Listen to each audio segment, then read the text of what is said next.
across the vast rainforests of Central Africa, the Congo Basin conceals landscapes so remote that, even today, many areas remain only partially explored. Beneath towering canopies and along winding rivers lie stories that continue to resist explanation. Strange sightings in flooded swamps, vanished expeditions, unexplained structures hidden in dense vegetation, and eerie phenomena witnessed by those who travel deep into the wilderness. In these places, scientific inquiry often meets fragments of history, oral traditions, and observations that leave more questions than answers.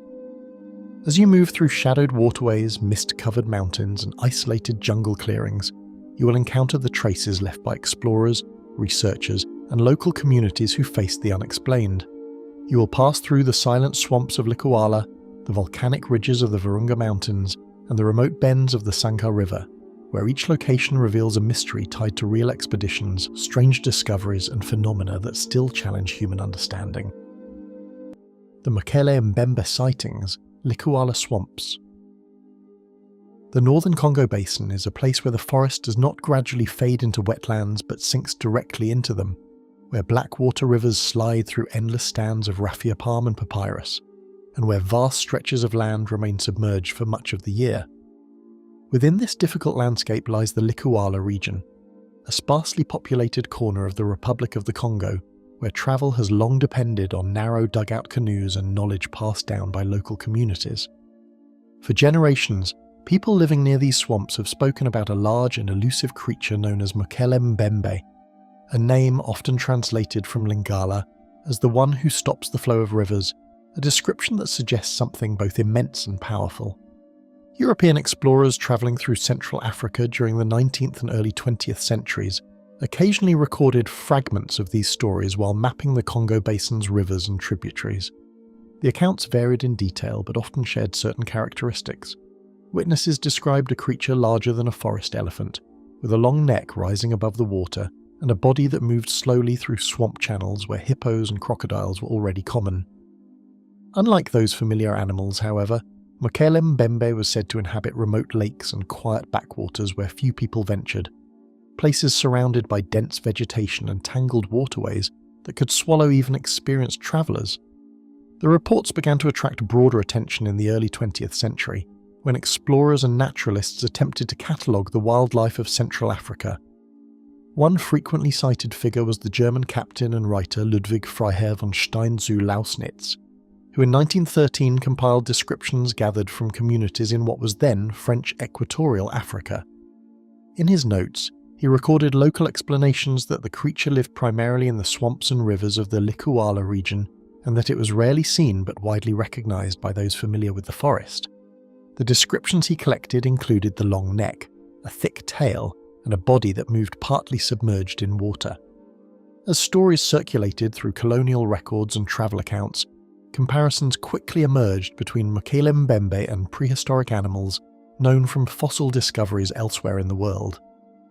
By the early 20th century, the long-necked dinosaurs called sauropods had already captured the imagination of scientists and the public alike. Some observers noticed similarities between the local descriptions and the general shape of these ancient reptiles, particularly their elongated necks and heavy bodies. While scientists remained cautious about drawing such conclusions, the comparison fueled speculation that a relic population of unknown animals might survive in isolated corners of the Congo Basin. Geography played an important role in sustaining these ideas. The Likuala swamps form part of a vast wetland system connected to Lake Tele and the surrounding floodplains, an area characterized by slow rivers, peat-rich soils, and thick vegetation that limits visibility to only a few meters in many directions. Seasonal flooding transforms the landscape into a maze of channels where large animals can move unseen through waterlogged forest. Even modern satellite images reveal how complex this region is, with waterways constantly shifting and large tracts of forest remaining difficult to access by road. Interest in the mystery intensified during the late 20th century, when several expeditions set out to investigate the stories more directly. Among the most widely known was the work of the American biologist Roy McCall, who travelled to the Republic of the Congo in the 1980s to document the creature through interviews and environmental surveys. Mokele and his colleagues visited villages along rivers such as the Likuala-o-Erbe and collected descriptions from residents who claimed familiarity with the animal. Many witnesses insisted that the creature was real and distinct from elephants, crocodiles, or large snakes that already inhabit the region. These expeditions often relied heavily on local knowledge of the environment, since navigating the swamp required guides who understood the seasonal movements of rivers and the hidden channels that connect them. Several interviewees provided sketches or pointed to drawings that resembled a large animal with a long neck and tail, usually shown swimming with only its head and part of its back above the surface. Although the images were simple, the consistency between different communities surprised some investigators who had expected the descriptions to vary widely from village to village. Despite these reports, physical evidence has remained frustratingly elusive. No confirmed photographs, bones, or biological samples have ever been collected that could verify the existence of such an animal in the Congo Basin. Scientists studying the region's ecology note that large vertebrates tend to leave traces, whether in the form of tracks, carcasses, or genetic material found in water and soil. Yet the swamp environment complicates such searches, since organic remains decay quickly in warm, humid conditions, and the dense vegetation hides many signs that might otherwise be visible in open terrain. Another possibility raised by researchers is that the legend may reflect encounters with known animals seen under unusual circumstances. Forest elephants, for example, are capable swimmers and sometimes move quietly through flooded areas where only part of the body remains visible above water. Similarly, large pythons or crocodiles can produce sudden disturbances in narrow channels that might appear mysterious to an observer catching only a brief glimpse. In a landscape where visibility is limited and sound travels unpredictably through dense foliage, brief encounters can easily transform into enduring stories. Yet the persistence of the Mokele-mbembe tradition suggests that the story is more than a simple misidentification. The name itself appears in several languages spoken in the region, and variations of the description have been recorded for well over a century in both local oral history and written accounts from explorers. Ethnographers studying Central African cultures have noted that many such stories are closely tied to specific places in the landscape, often serving as warnings about dangerous rivers or sacred areas that should not be disturbed. The Likuala swamps remain among the least densely populated regions of the Congo Basin, and large portions of the forest have rarely been surveyed in detail by scientists. Conservation organisations have only recently begun mapping parts of the area to understand its biodiversity, which includes forest elephants, lowland gorillas, and an extraordinary variety of birds and reptiles. Each new survey reveals how much of the ecosystem is still poorly documented, reinforcing the sense that many aspects of this landscape remain beyond the reach of modern research. In that vast and silent network of waterways where the forest closes tightly around every channel, the stories of Mokele-mbembe continue to drift through the villages of Likuala like something remembered rather than imagined.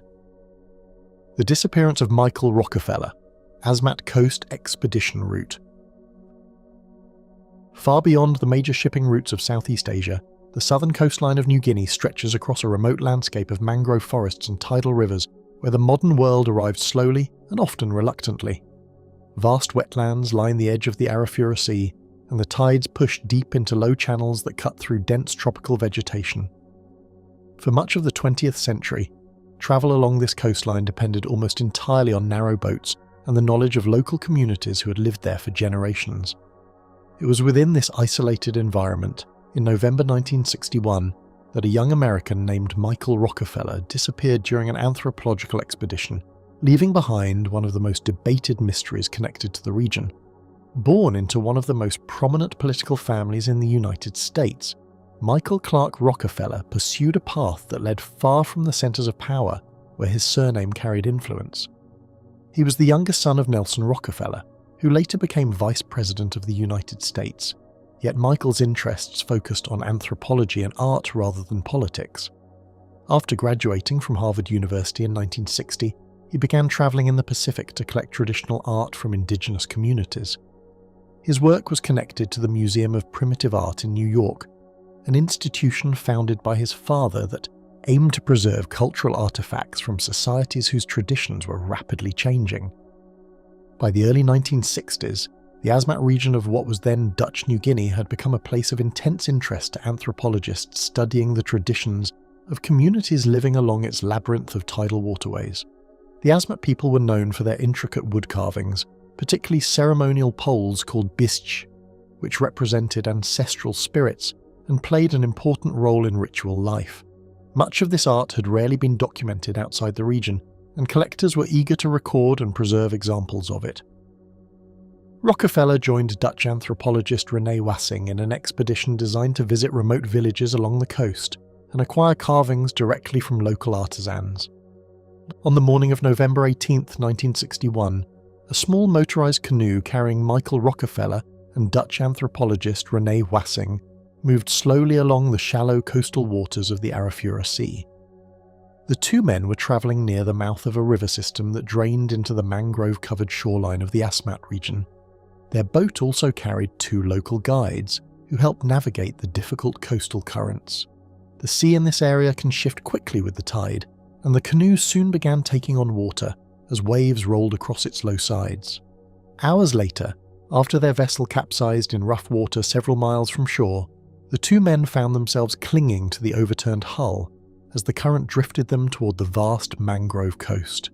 The guides had already attempted to swim for help earlier in the day, leaving Rockefeller and Wassing alone with the floating wreckage. From where they waited, the shoreline appeared as a distant band of green rising above the flat horizon of the sea. Between them and the coast stretched a wide expanse of water filled with tidal currents, mud banks and channels that disappeared into the forest. At some point during the long wait for help, Rockefeller made a decision that would become the defining moment of the entire mystery. According to Wassing's later account, Rockefeller fastened two empty fuel cans to his body as flotation and told his companion that he believed he could reach land. The distance was estimated to be several miles, but the young anthropologist had already spent weeks travelling along rivers and coastal waters during the expedition. With the mangrove shoreline visible in the distance, he slipped into the water and began swimming toward it. Once word of the disappearance reached colonial authorities, one of the largest search operations ever conducted along that isolated coastline began to unfold. Aircraft from the Dutch administration scanned the shoreline while patrol boats moved along the tidal rivers that branched into the forest. Helicopters and small planes surveyed the open water where the canoe had capsized. The search covered hundreds of square kilometres of coast and swamp, yet no sign of Rockefeller was found, not even the flotation cans he'd carried into the sea. As the days passed without any sign of Rockefeller, speculation quietly began to circulate about what might have happened after he disappeared into the distance. Some believed he may have drowned before reaching land, overcome by exhaustion or strong currents that pull unpredictably across the shallow coastal shelf. Others pointed out that the waters along the Asmat coast are home to large estuarine crocodiles and numerous sharks that patrol the river mouths. Yet none of these possibilities could be confirmed, because no trace of Rockefeller's body was ever recovered. Historical tensions between Dutch colonial forces and certain Asmat communities complicated the interpretation of rumours that surfaced during the months following the search. Earlier encounters between the colonial administration and villages in the region had sometimes been violent, particularly during punitive expeditions carried out in the 1950s. Anthropologists working in the area later noted that these events had created deep mistrust between some communities and outsiders.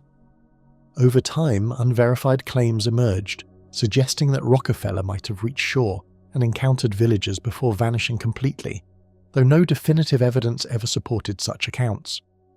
Despite extensive aerial surveys, river patrols, and weeks of coordinated effort across hundreds of kilometres of coastline, no trace of Rockefeller was ever recovered.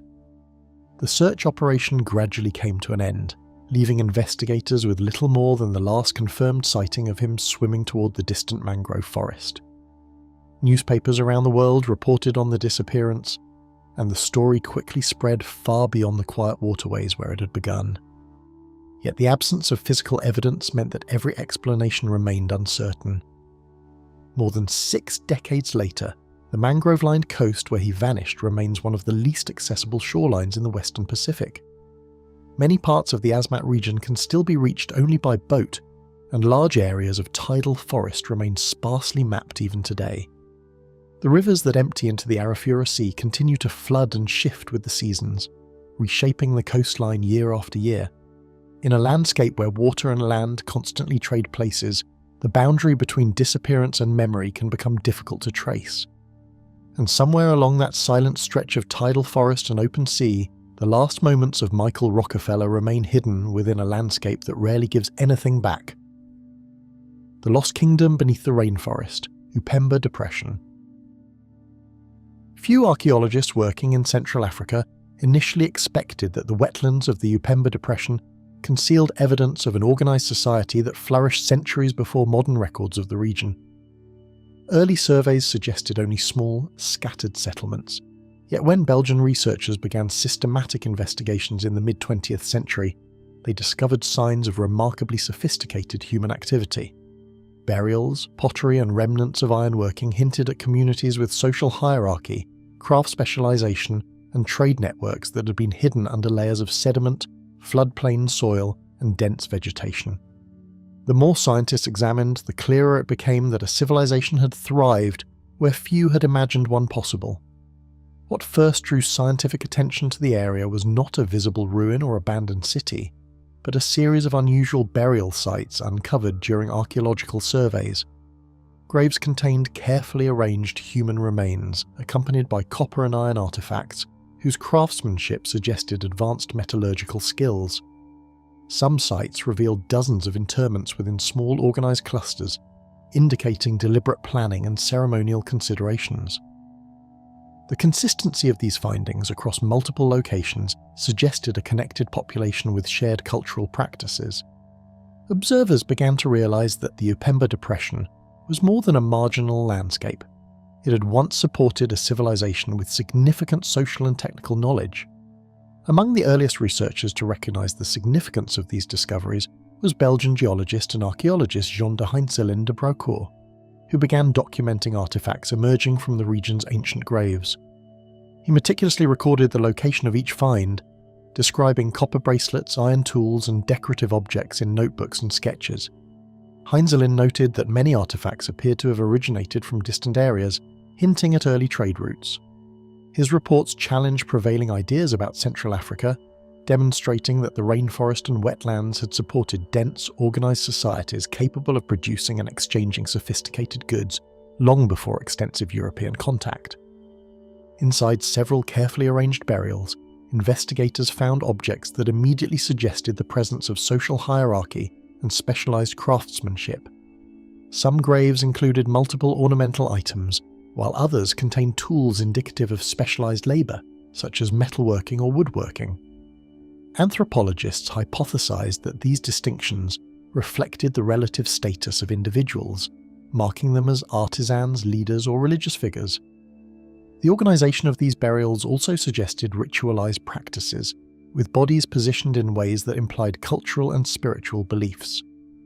Each excavation further reinforced the notion that the Upemba Depression had been home to a complex civilization hidden from outsiders for centuries.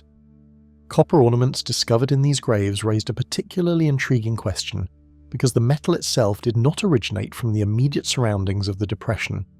Geological analysis indicated that the copper likely came from distant deposits hundreds of kilometers away, implying that trade networks spanned large areas of Central Africa.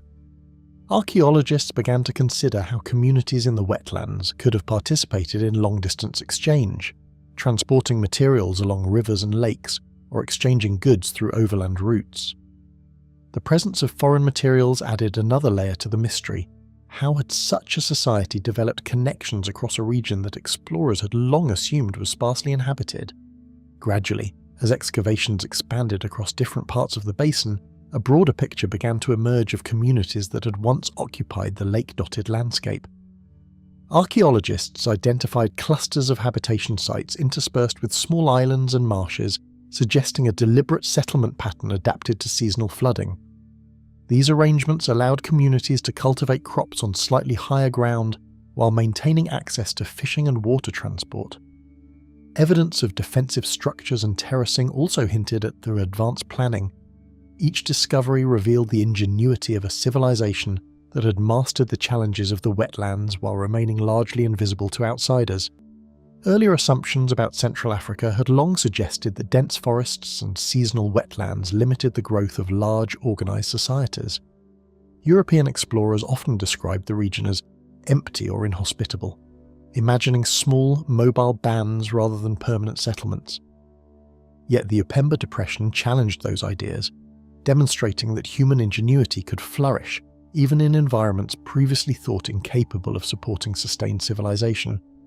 Researchers began to reframe their understanding of Central Africa's history, recognizing that entire chapters of human development had remained hidden beneath forests, lakes, and marshes for centuries. The archaeological layers uncovered in Upemba quietly contradicted these early misconceptions by revealing a continuous sequence of settlements spanning many centuries. Radiocarbon dating indicated that communities had been established in the depression as early as the first millennium CE, with evidence of sustained occupation into the second millennium. Tools, pottery and ornaments demonstrated evolution in craftsmanship and technology, while the burial customs revealed continuity in cultural traditions. Each new layer excavated reinforced the sense that a long, complex human story had unfolded in an environment that remained largely invisible to outsiders until modern archaeology. Yet the fragments of pottery, tools, and burial remains recovered so far represent only a small portion of the terrain where this society once existed.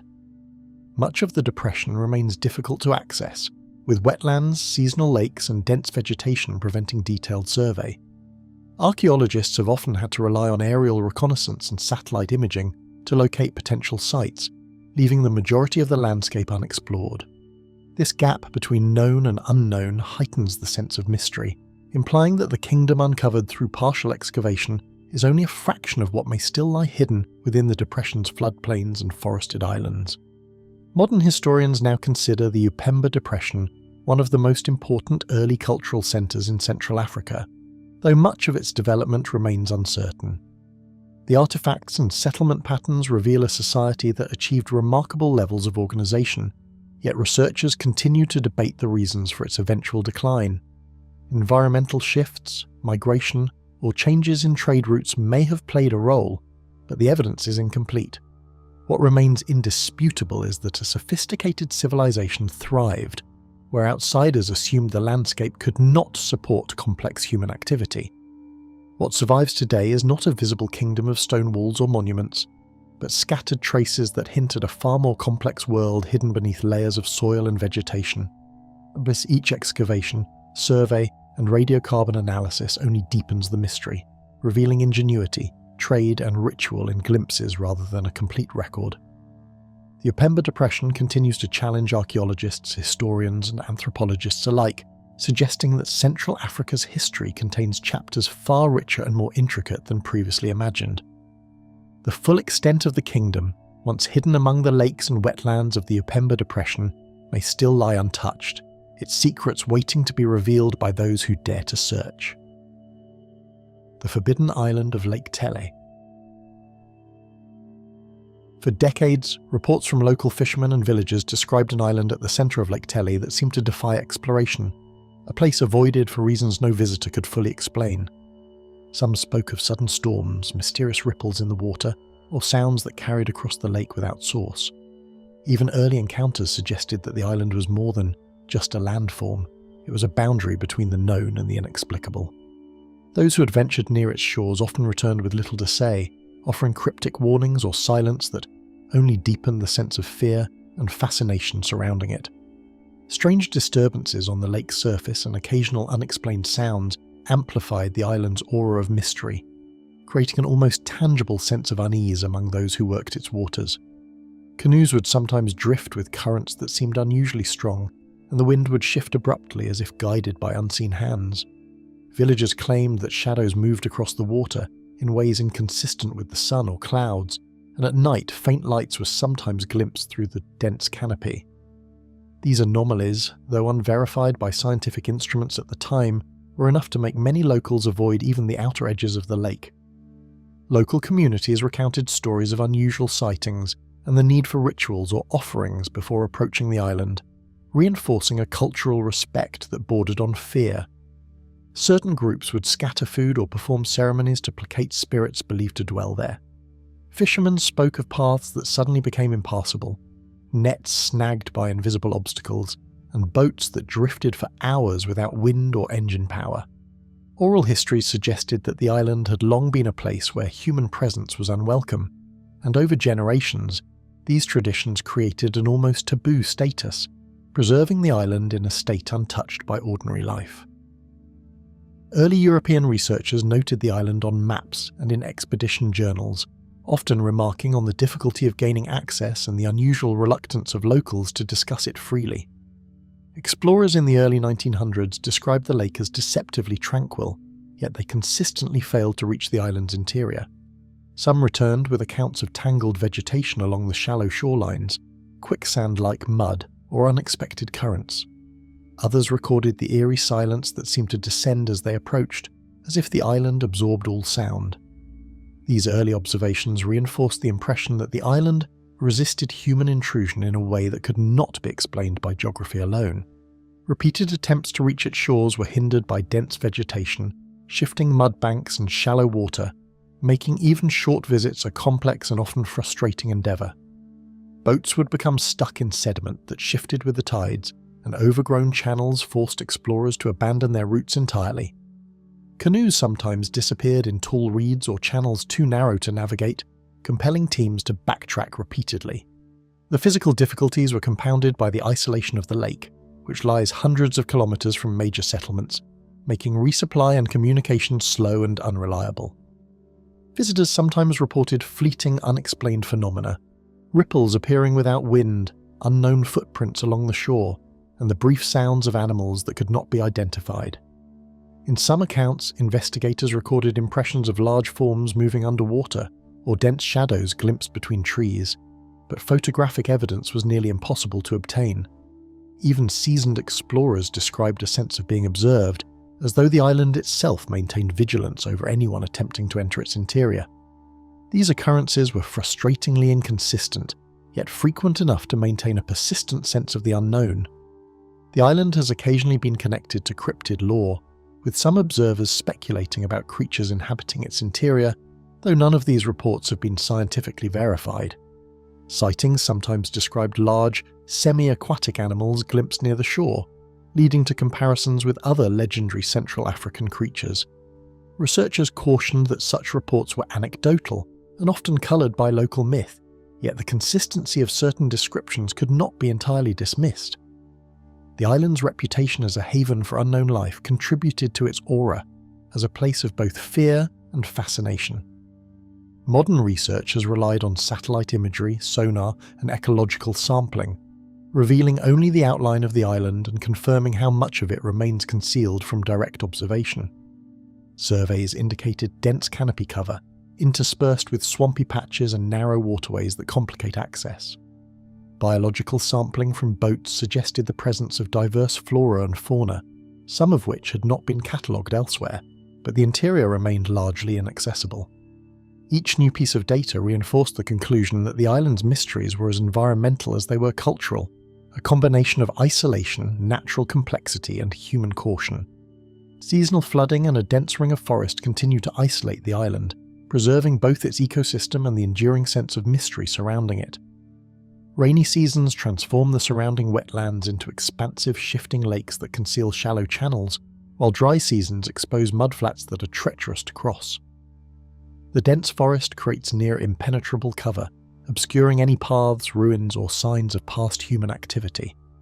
These natural barriers ensure that each attempt to explore the island is fraught with uncertainty, and many who approach its edges find themselves deterred by obstacles that seem almost deliberately arranged. Calling the island forbidden reflects more than physical barriers. It embodies centuries of human caution, superstition, and awe, influencing explorers as much as it did local populations. Even trained scientists experience a psychological weight approaching the island, a blend of anticipation and apprehension, rooted in both environmental difficulty and cultural lore. The combination of legend, partial observation, and ecological complexity has created a place where the unknown exerts its influence directly, compelling those who come near to respect limits they cannot entirely define. Each expedition has left the interior largely untouched, preserving a veil of uncertainty that has only deepened with time. The island's isolation, combined with the challenges of the lake and forest, ensures that most evidence remains scattered, incomplete, and enigmatic. Researchers return with notes, sketches, and partial observations, but no single investigation has revealed the full extent of the island's features, secrets, or inhabitants. It is a place where nature and myth converge, resisting interpretation while inviting curiosity in equal measure. No visitor has returned with a full account of what lies within the island, and it continues to guard its secrets in silence. The Vanishing Belgian Survey Team, 1920s Expedition. In the early 1920s, a Belgian survey team embarked on a mission to chart the remote rivers and forests of the Congo, yet their journey quickly became a story of disappearing traces and unanswered questions. Tasked with mapping tributaries, assessing natural resources, and documenting terrain for colonial administration, the group seemed prepared for the rigours of Central Africa. Their expedition began with careful planning, supplies loaded onto riverboats, and experienced guides familiar with the challenges of the dense rainforest and unpredictable waterways. What none could foresee was how rapidly the region would overwhelm their expertise, leaving only fragments of their presence in the historical record. Organised by colonial authorities, the team consisted of trained cartographers, geologists, and river guides, each selected for experience in navigating Central Africa's challenging terrain. Belgian records list their names, ranks, and professional backgrounds, highlighting a group considered highly competent for the task. Their equipment included surveying instruments, compasses, rudimentary cameras, and small boats for river transport. They carried letters and instructions detailing their intended route, yet even such meticulous preparation could not account for the isolation, the erratic rivers, or the labyrinthine network of swamps and tributaries they were about to encounter. Initial reports suggested the expedition progressed steadily, with daily logs noting river crossings, campsite locations, and encounters with wildlife that hinted at both danger and discovery. The team recorded sightings of crocodiles, hippos, and dense schools of fish, as well as the occasional signs of forest elephants or smaller mammals crossing the rivers. Their surveys of water depth, currents, and vegetation were noted in sketches and written accounts sent back to regional offices. For a brief period, everything appeared to follow plan, giving both the team and authorities the impression that the expedition would succeed without incident. Subtle signs began to alarm officials, letters arrived late, supply shipments failed to meet their expected dates, and some of the team's equipment was reported missing upon arrival at temporary depots.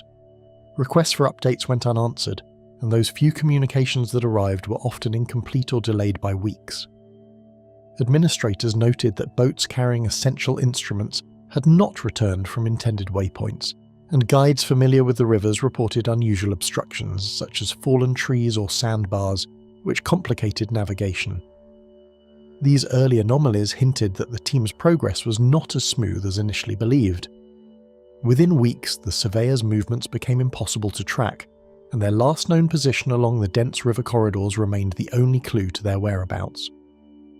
Field logs ended abruptly, and none of the planned reports reached their destinations on schedule. Officials in colonial offices grew increasingly concerned, dispatching messengers and river patrols to intercept the team, but the jungle's waterways and uncharted tributaries seemed to absorb all signs of their passage. Each failed attempt to locate them added to the growing unease surrounding the expedition. Belgian authorities dispatched search parties to retrace the team's route, but swift currents, shifting riverbanks, and uncharted swamps hindered every attempt to uncover what had happened. Expeditionary teams faced the same obstacles as the missing surveyors, navigating treacherous waters, dense undergrowth, and unpredictable seasonal floods. Attempts to follow old trails or the remains of campsites often ended in frustration, as tracks disappeared into soft mud or were washed away by rain-swollen rivers. With each day, the forest seemed to reclaim the paths the surveyors had taken, leaving nothing but the impression of absence.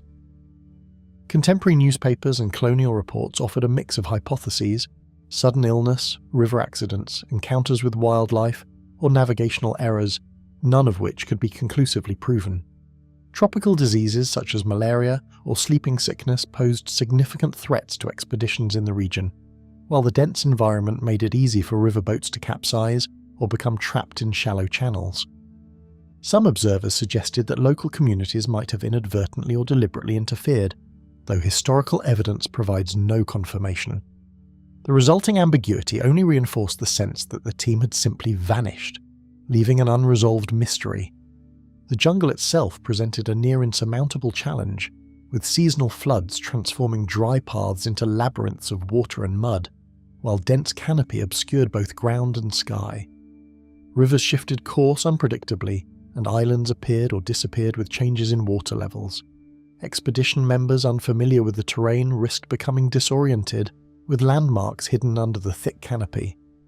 Even experienced guides noted the extraordinary difficulty of travel and communication, emphasizing that the environment itself could easily erase any trace of human activity within days. Few tangible remnants of the team were ever recovered, leaving only fragments of journals, abandoned tools, and ambiguous second-hand accounts that deepened the uncertainty surrounding their fate. Pieces of surveying equipment occasionally washed ashore or were found on riverbanks, but no complete set of personal effects or conclusive records was ever discovered.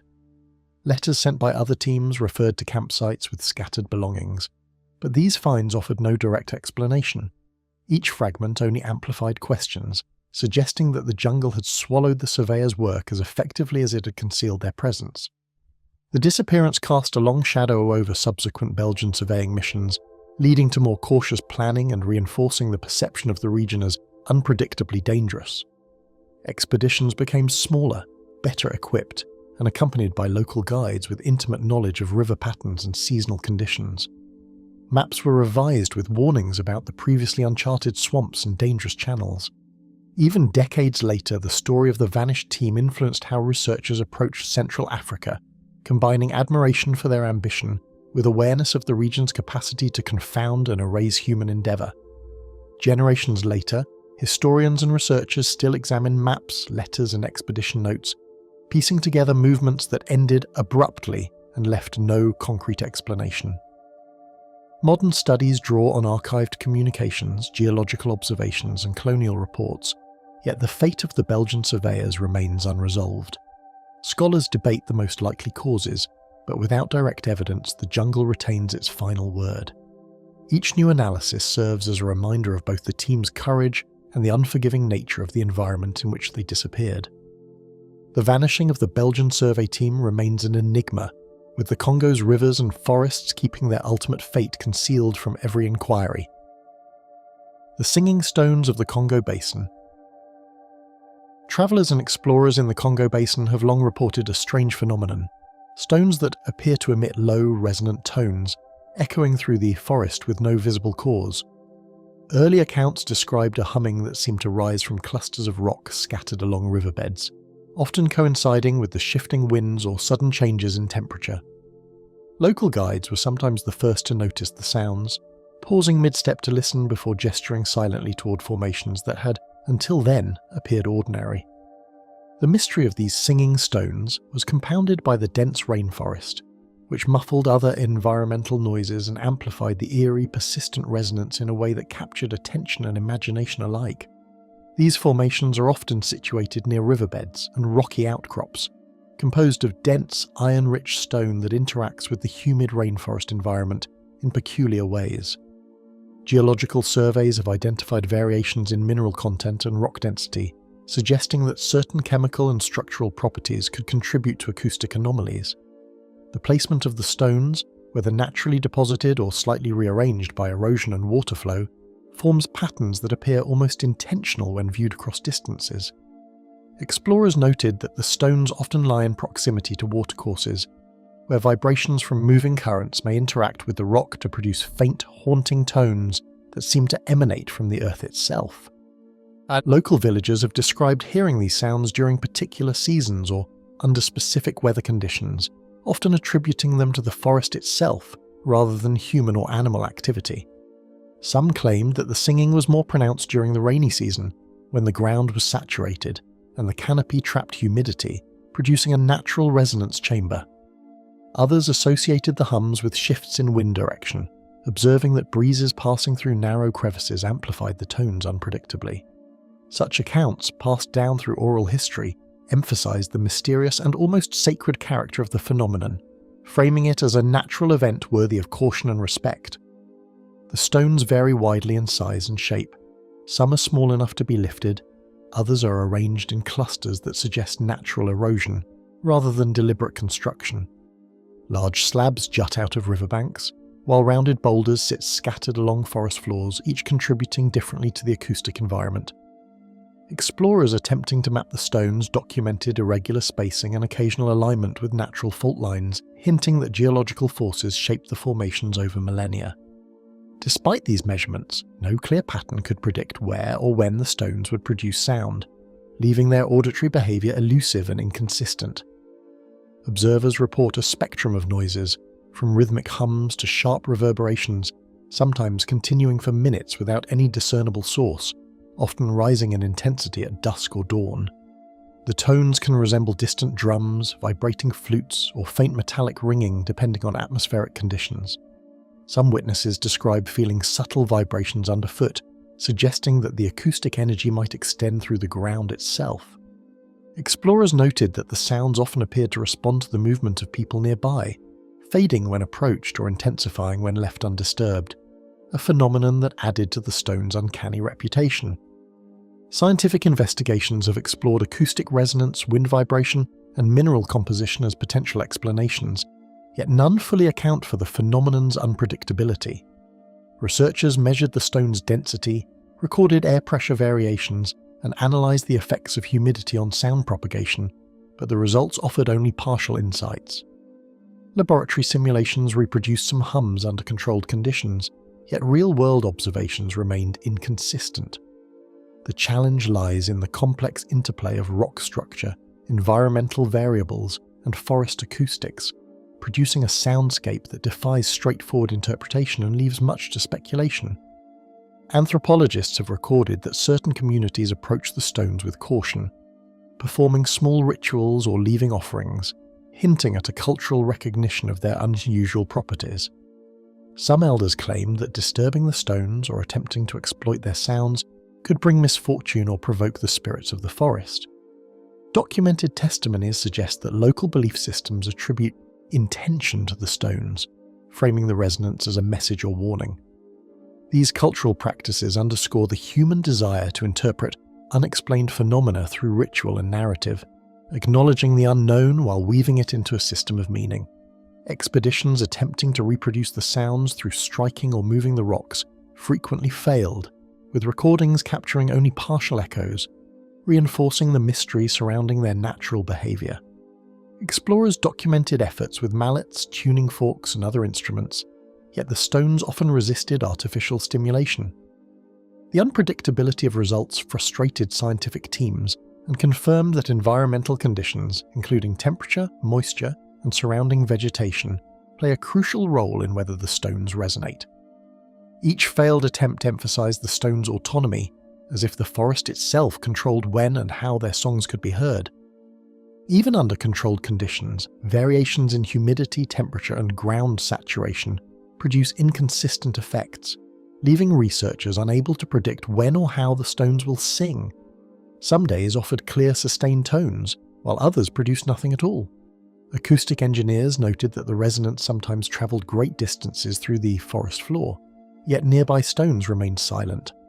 These inconsistencies suggest that the phenomenon is a product of both the stone's physical properties and the environment in which they exist, creating an experience that is part geology, part atmosphere, and entirely mysterious. Modern geologists and acoustic engineers continue to study the phenomenon, acknowledging the stone's unique qualities while conceding that some aspect of their resonance defies conventional explanation. Field recordings, seismic measurements, and spectral analysis have provided data points, yet no theory fully accounts for the occurrence.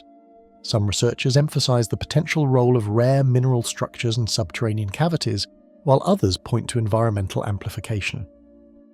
Despite technological advances, the Congo Basin remains an acoustic enigma, where human understanding is continually challenged by the complexity of natural forces interacting in ways both subtle and extraordinary. The Congo Basin's singing stones remain a source of fascination, a place where natural forces, human perception, and the unknown converge in a haunting and unresolved symphony. Each encounter highlights the delicate boundary between observation and interpretation, leaving explorers, scientists, and villagers alike to question the true source of the sounds. The mystery endures precisely because it resists categorization, a phenomenon that is neither fully natural nor entirely understood, yet undeniably present and profoundly affecting to all who encounter it. No matter how closely studied, the singing stones continue to murmur their elusive melodies, hinting at secrets the forest has chosen to keep. The uncharted stone circles of Katanga. Scattered across the remote plateaus of Katanga, stone circles have been documented only sporadically, their purpose and origin remaining a puzzle to both archaeologists and explorers. The first mentions appeared in scattered field reports during mid-20th century surveys, describing arrangements of weathered stones rising from the savannah without any clear settlement nearby. These formations were not marked on maps and often required days of travel to reach, traversing rivers, patches of forest and uneven terrain. Even experienced surveyors found themselves pausing in silent awe, noting the precise geometry of certain circles, as though the land itself held a secret from the centuries past. The region's terrain shifts between dense patches of woodland and open savanna, with rivers cutting through the landscape, creating both natural boundaries and potential sites for human activity over millennia. Erosion has left stone formations perched atop small rises, while others nestle along low floodplains, where seasonal waters would have complicated any construction efforts. Geologists note that the stones themselves consist largely of granite and other durable rock types resistant to weathering, yet their arrangement suggests deliberate planning rather than natural occurrence. These variations in elevation and placement contribute to the sense that the circles were positioned with specific knowledge of the landscape, though the reasoning remains elusive. Early surveyors noted the circles during aerial reconnaissance and ground expeditions, recording the stone's uniform spacing and surprising consistency in diameter across multiple sites. Photographs from the 1950s show concentric rings of rocks extending up to 20 meters in diameter, with individual stones evenly spaced, suggesting a knowledge of geometry not often associated with prehistoric Central Africa. Notes from these expeditions highlight the difficulty in tracing connecting paths, as vegetation rapidly reclaimed the surrounding ground, obscuring any evidence of accompanying structures. The surveyors were left with measurements, sketches, and the eerie impression that the circles had been designed with intention and purpose now lost to time. Individual stones range from modest boulders to imposing monoliths, their surfaces often weathered but showing signs of deliberate placement, suggesting human intervention rather than natural erosion. Many display chisel marks or straight edges, subtle signs of shaping, though erosion over centuries has left most indistinct. In some locations, stones are partially buried, hinting that earth movement may have altered their original height or alignment. Their weight and size indicate that moving them would have required significant effort, implying organized labor and planning. Each stone serves as both a marker and a component in a larger interconnected pattern that remains impossible to fully reconstruct. Some clusters appear perfectly circular, while others form partial arcs or elongated alignments, creating geometric patterns that seem to hint at purpose or symbolism, yet defy simple interpretation. Certain alignments suggest orientation with solar events or seasonal shifts, though systematic studies are limited. Others appear random, leaving researchers to debate whether environmental constraints dictated their positioning or if unknown cultural priorities guided their placement. Even in clusters with similar diameters, minor deviations in stone height and spacing create subtle irregularities, emphasizing that while the circles are geometric, their construction may have involved factors now invisible to contemporary observers. Excavations conducted at select sites uncovered minimal artifacts, offering little evidence to date the constructions accurately, though some pottery shards and tools hint at activity in prehistoric times. Carbon dating of organic material found beneath stones produced a wide range of possible ages, further complicating attempts to establish a timeline. Soil analysis revealed compacted layers suggesting repeated human activity, yet no definitive structures accompanied the circles, leaving their purpose unresolved. Even the sparse artifacts suggest sophisticated communities capable of planning and labor, raising questions about the civilization's scale, reach, and eventual disappearance. Local communities speak of the stones cautiously, sometimes attributing protective or sacred qualities to them, and occasionally performing small rituals or avoiding the circles altogether. Elders recount that disturbing the stones can invite misfortune or illness, while younger generations often see them as enigmatic landmarks without a clear explanation. Oral histories sometimes describe the circles as meeting places for ancestral spirits or as markers of significant events, yet none provide direct insight into who built them or why. This local reverence underscores the sense that the stones are more than inert rock. They occupy a space between cultural memory and natural wonder, silently commanding respect. Scholars have proposed astronomical alignments, ceremonial grounds, or territorial markers as possible explanations, but none of these theories has been definitively confirmed by evidence in the field. Attempts to correlate circle orientation with equinoxes or solstices have produced inconsistent results, and comparisons with nearby megalithic structures in southern Africa offer only partial analogies. Some anthropologists suggest that symbolic or ritualistic purposes may never be fully understood without uncovering additional material evidence. Despite decades of study, every hypothesis remains provisional, as the stones continue to resist definitive interpretation and preserve the ambiguity that makes them compelling.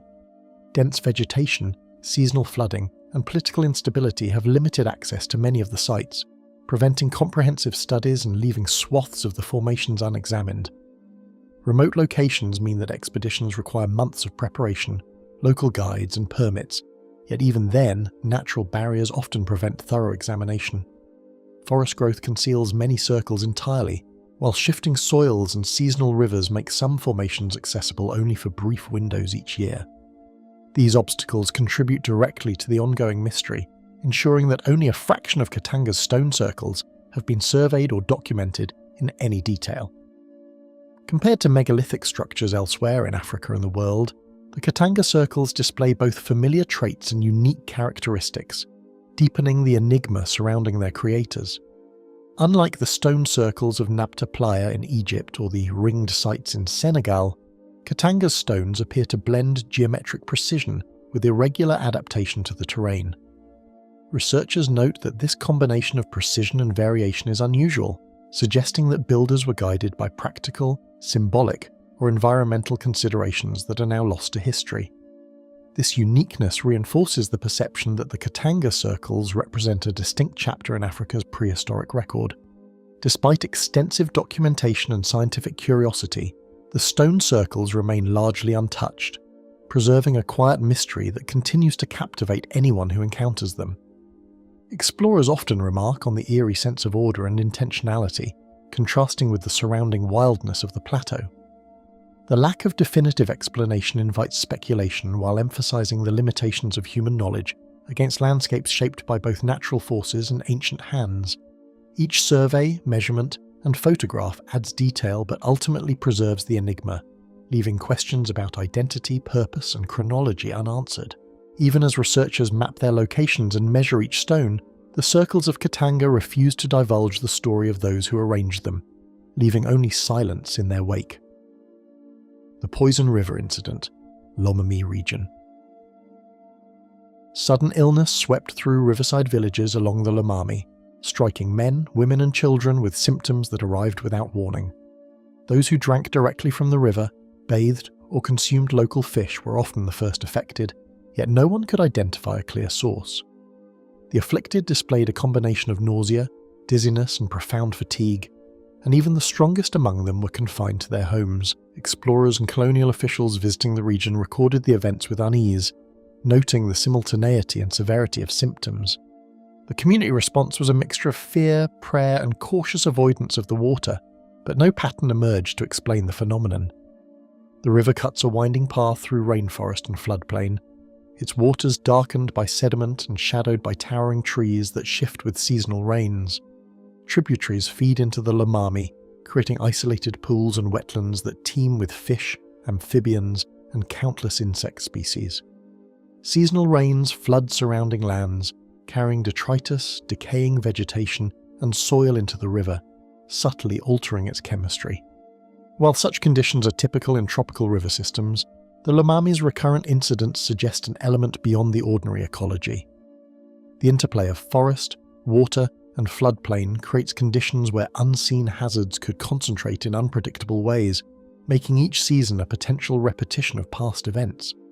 Residents spoke of headaches, vomiting, and fatigue spreading quickly, while local fishermen observed fish behaving erratically, leaping and tumbling in ways they had never seen before. Clusters of dead fish would appear along the banks days before human illness manifested, a subtle but ominous warning that was poorly understood by both locals and visitors. Canoes navigating the river would sometimes pass areas where water appeared tinged with faint discoloration, yet subsequent trips produced no visible change. The river seemed alive with inconsistency, a moving environment whose hazards were neither constant nor predictable, leaving observers perplexed and wary of approaching its waters. Researchers have considered bacterial contamination, toxic algae, and natural plant poisons as potential culprits, yet none have conclusively explained the sudden, widespread affliction. Water samples collected during later expeditions sometimes revealed unusual microorganisms, yet these appeared sporadically and could not be linked consistently to the illness.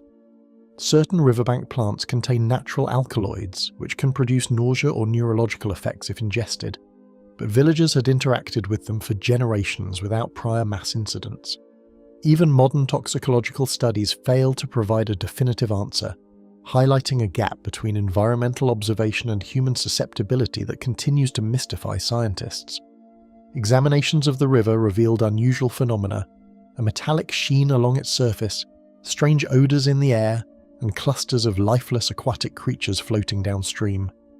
These anomalies were noted consistently across multiple survey periods, yet their exact composition remained unverified. Some samples indicated elevated mineral content, while others suggested decomposition gases from plant matter as a possible cause. Birds and other wildlife would sometimes avoid these stretches, an instinctive response that hinted at environmental cues humans could not perceive. Such subtle indicators contribute to the impression that the river itself behaves unpredictably, its danger both visible and hidden simultaneously. Traditions among local communities warn of dangerous stretches, prescribing rituals or avoidance, hinting at long-standing knowledge of the river's hidden perils. Elders spoke of river spirits and invisible currents that could strike travellers with sudden illness, while some villages maintained specific practices for collecting water safely. Children were taught never to swim in certain pools or cross particular river bends, knowledge passed down orally without a recorded scientific explanation. These cultural protocols suggest an intimate understanding of environmental risks, even if the precise mechanisms remain unknown, blurring the line between superstition and practical observation honed over generations. Archival reports from early 20th century explorers recount similar outbreaks, noting identical symptoms and an absence of visible contaminants, which only deepens the mystery. Field notes describe expeditions forced to retreat when illness struck entire parties within days, leaving journals filled with concern and unanswered questions. One report recorded the simultaneous sickness of both humans and livestock after river exposure, raising the possibility of a shared environmental trigger.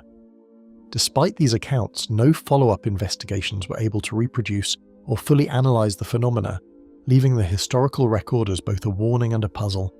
Seasonal floods and dense vegetation made accessing afflicted areas extremely difficult, limiting scientific observation and leaving crucial evidence unrecovered. Researchers attempting to track water samples often arrived too late, after the waters had receded or shifted.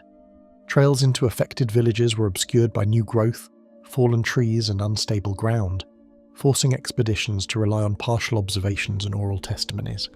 The river's remote location compounded these obstacles, ensuring that only fragments of its behaviour were documented at any given time, and much of the Lomami's pattern of hazard remained hidden from systematic study.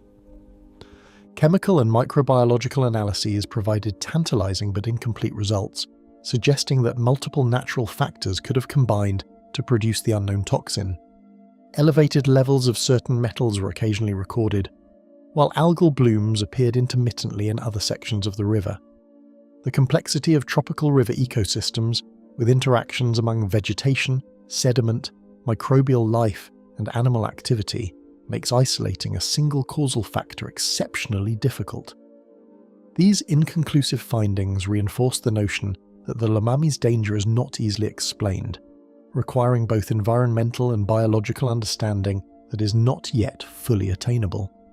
Other rivers in tropical regions have experienced sudden outbreaks, yet the Lomami stands out for its severity, unpredictability, and resistance to explanation even decades later. Comparable events in Southeast Asia and South America often involve single identifiable toxins or pathogens, whereas the Lomami's effects appear multifactorial and sporadic.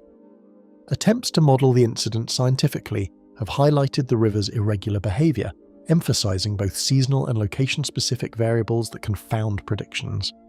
The incident remains a unique case study in environmental mystery, one where human experience and ecological observation intersect without yielding a clear answer. Investigators returned repeatedly to the site, documenting symptoms, water conditions, and local law, but each visit only reinforced how little is truly understood about the river's dangers.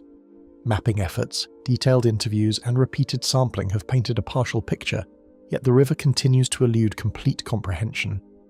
The combination of unpredictable environmental factors, the river's shifting courses, and the subtle interplay of biological and chemical elements ensures that its hazard is never fully visible.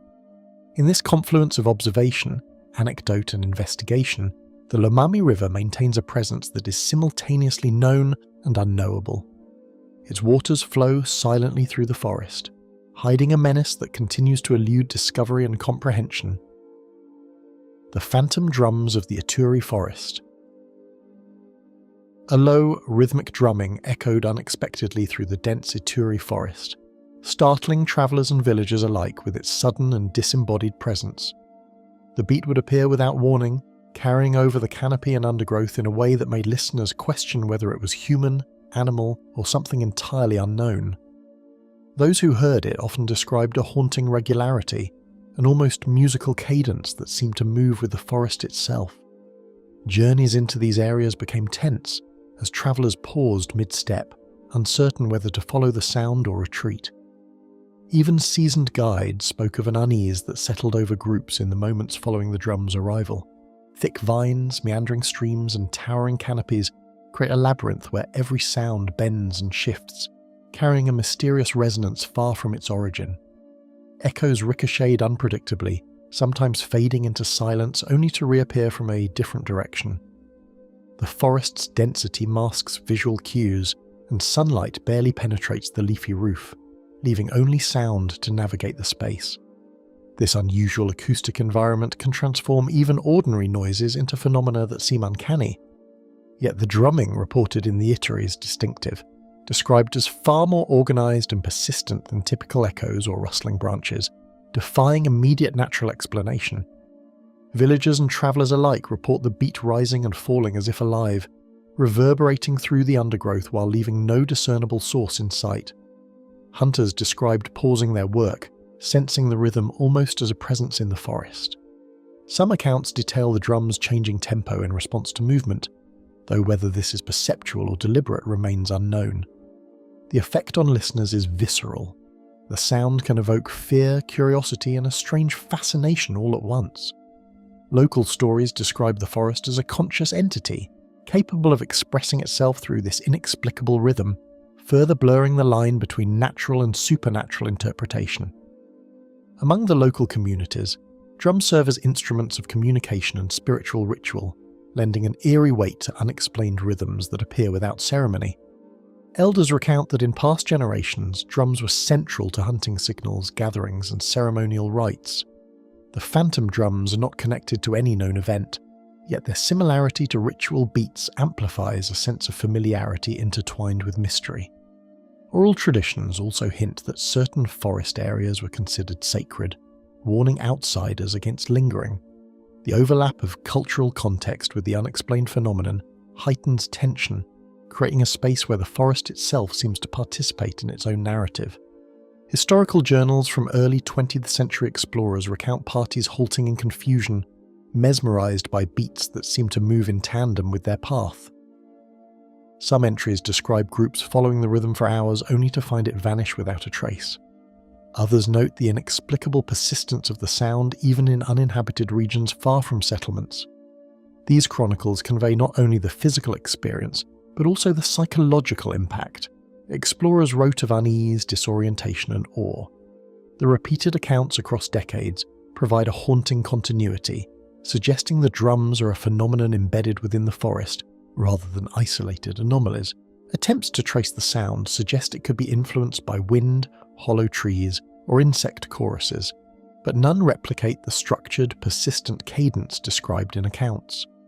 Wind through canopy leaves produces sporadic rustling, yet cannot account for the measured rhythm reported by witnesses. Insects or frogs create their own calls, often irregular or overlapping, but again fail to match the distinct beat of the phantom drums. The forest's acoustic complexity allows for many auditory distortions, yet the drum phenomenon persists in ways that resist conventional explanation.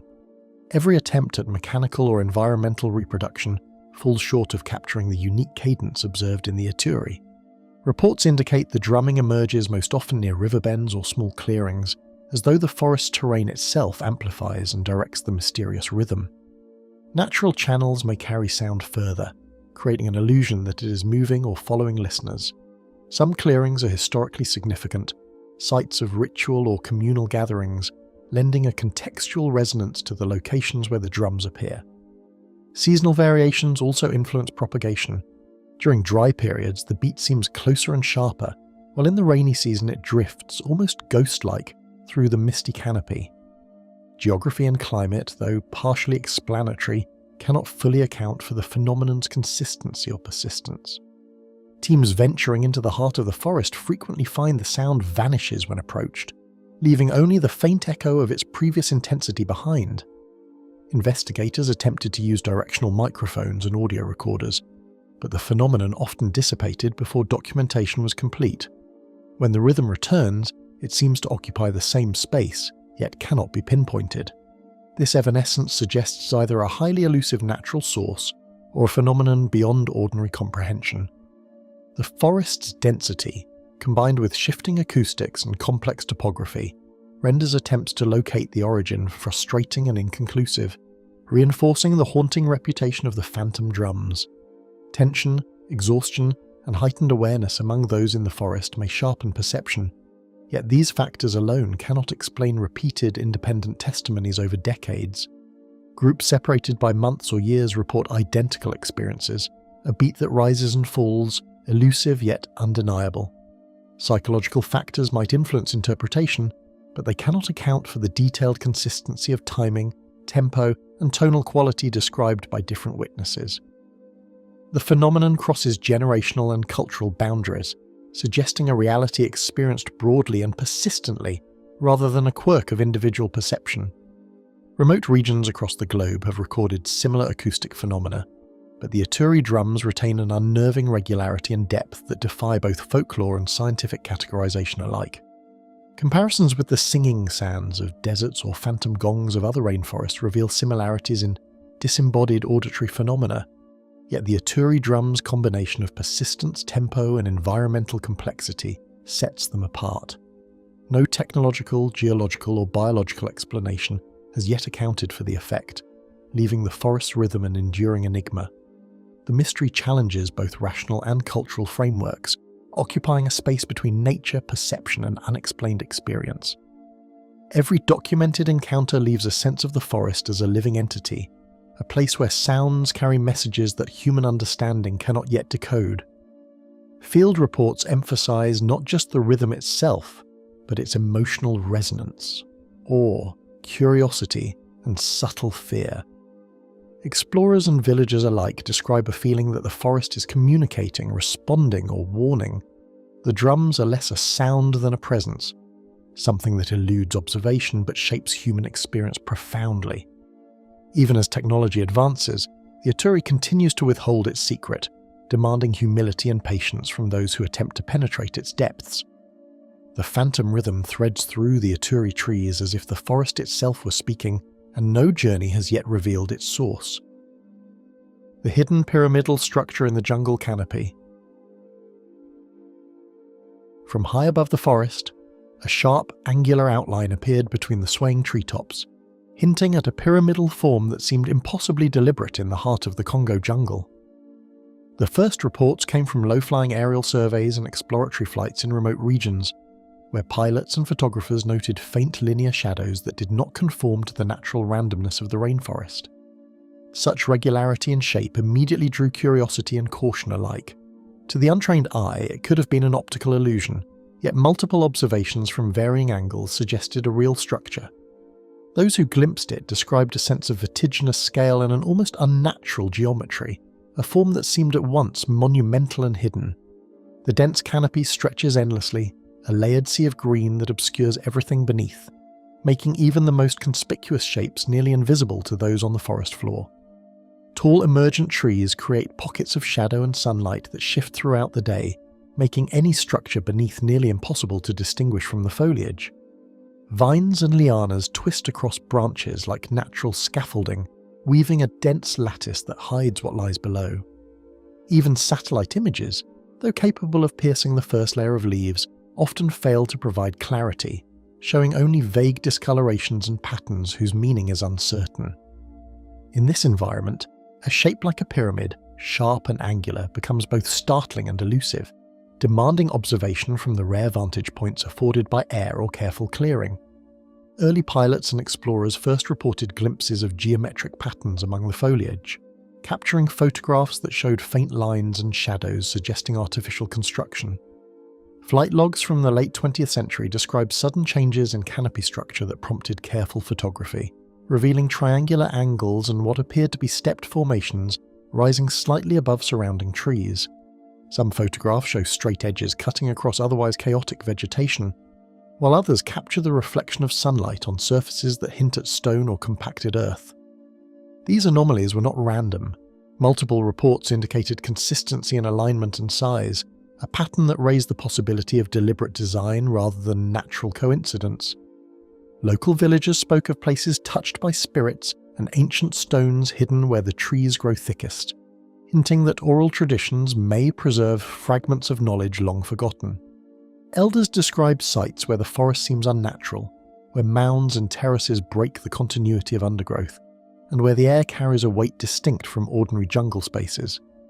While none of these accounts provide precise coordinates, they suggest a cultural memory of construction or habitation in areas now swallowed by rainforest. Some stories speak of ancestors who built sacred spaces, while others warn of hidden places that should not be disturbed, framing the pyramidal sightings within a broader context of spiritual caution and reverence for the forest's mysteries. Known civilizations in the Congo Basin left sparse architectural traces, which makes the possibility of a pyramidal structure both intriguing and puzzling to historians and archaeologists alike. Archaeological surveys document scattered settlements, burial mounds and fortified villages, yet no known civilization constructed monumental pyramidal forms resembling those in other parts of Africa. This discrepancy raises questions about chronology, cultural exchange, and lost knowledge. Could this structure represent a previously unknown group, predating recorded history, or is it an exceptional natural formation mistaken for human design?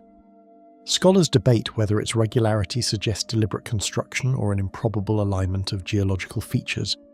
Teams attempting to reach the formation on foot faced unrelenting rivers, marshlands, and entangled vegetation, often retreating after days of slow, exhausting travel without sighting the apex. Dense undergrowth conceals every step, and the network of tributaries and swamps forces detours that can extend days into weeks. Even when explorers gain higher ground on emergent ridges or riverbanks, glimpses of the structure are fleeting, often obscured by shifting light and moving foliage. Guides report a sense of disorientation, with the canopy masking landmarks and creating a maze-like environment. Each attempt to approach confirms the forest's dominance, demonstrating why the pyramidal form remains largely inaccessible and enigmatic. Satellite imagery and aerial surveys reveal subtle geometric anomalies, faint triangular shadows, and linear clearings that appear unnatural, yet no definitive confirmation has emerged. LiDAR scanning in certain regions has identified raised terraces and angular alignments suggestive of human intervention, though interpretations remain controversial. Clouds, canopy density, and seasonal variations in foliage complicate imaging, creating uncertainties that fuel debate between naturalist and archaeological explanations. Some images hint at symmetrical patterns consistent with stepped pyramids or platformed construction, yet verification on the ground remains beyond reach. Technology offers tantalizing glimpses, but the forest complexity ensures no single observation resolves the mystery. Scholars have proposed theories ranging from the remnants of an undocumented civilization to unusual geological formations sculpted over millennia, none fully explaining the strikingly regular shape. Some geologists suggest erosion patterns or volcanic activity could yield pyramid-like forms, though such structures rarely exhibit the precise edges seen in aerial images. Others posit that a lost population may have built ceremonial or defensive architecture, now overgrown and inaccessible, leaving the pyramid as a singular trace of ingenuity. Cultural anthropologists emphasize the possibility of sacred constructions, designed to merge with the landscape, blending spiritual intent with practical concealment. Yet all theories remain speculative, dependent on data too limited to confirm or refute.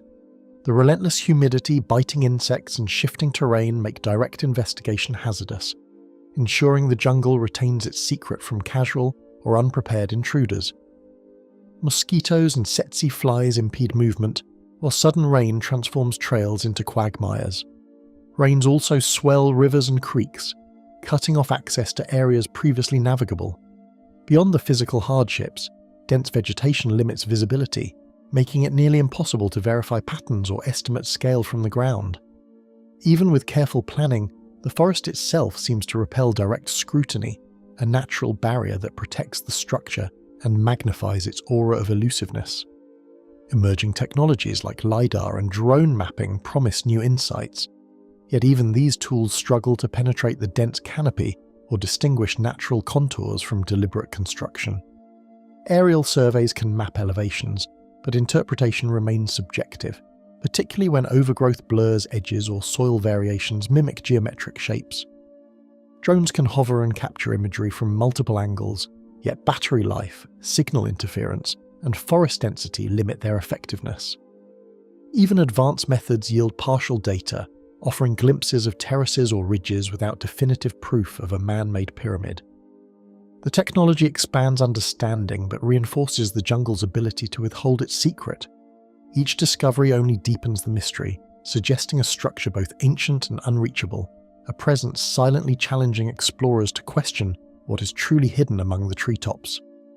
The forest's density and isolation combine to preserve a relic that may predate documented human activity, or a unique natural anomaly that defies categorization.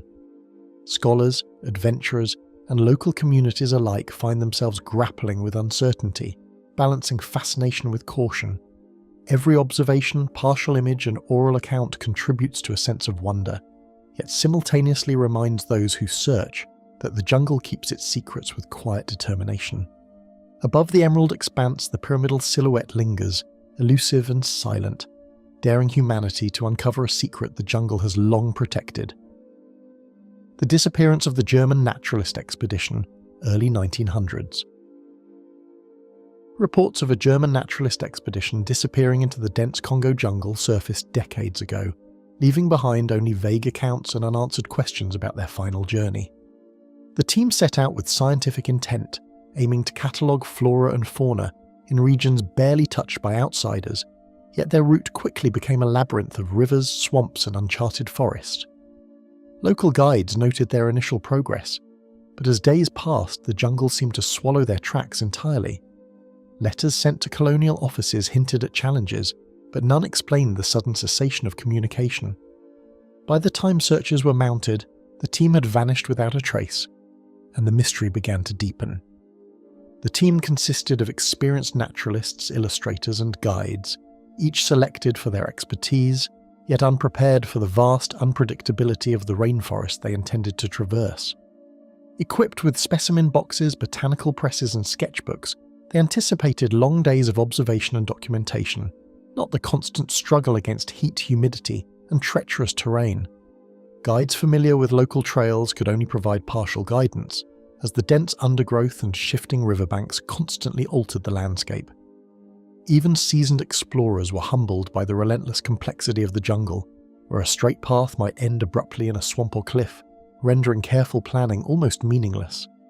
Their departure was marked by enthusiasm and meticulous planning, Yet within days, the explorers encountered rivers that shifted with torrential rains and trails that seemed to vanish beneath the undergrowth. The Congo's waterways, prone to sudden flooding, forced repeated detours, often leading to exhaustion and confusion. Bridges of fallen trees or fragile makeshift rafts proved unreliable, and nights in the forest offered no shelter from both insects and predators.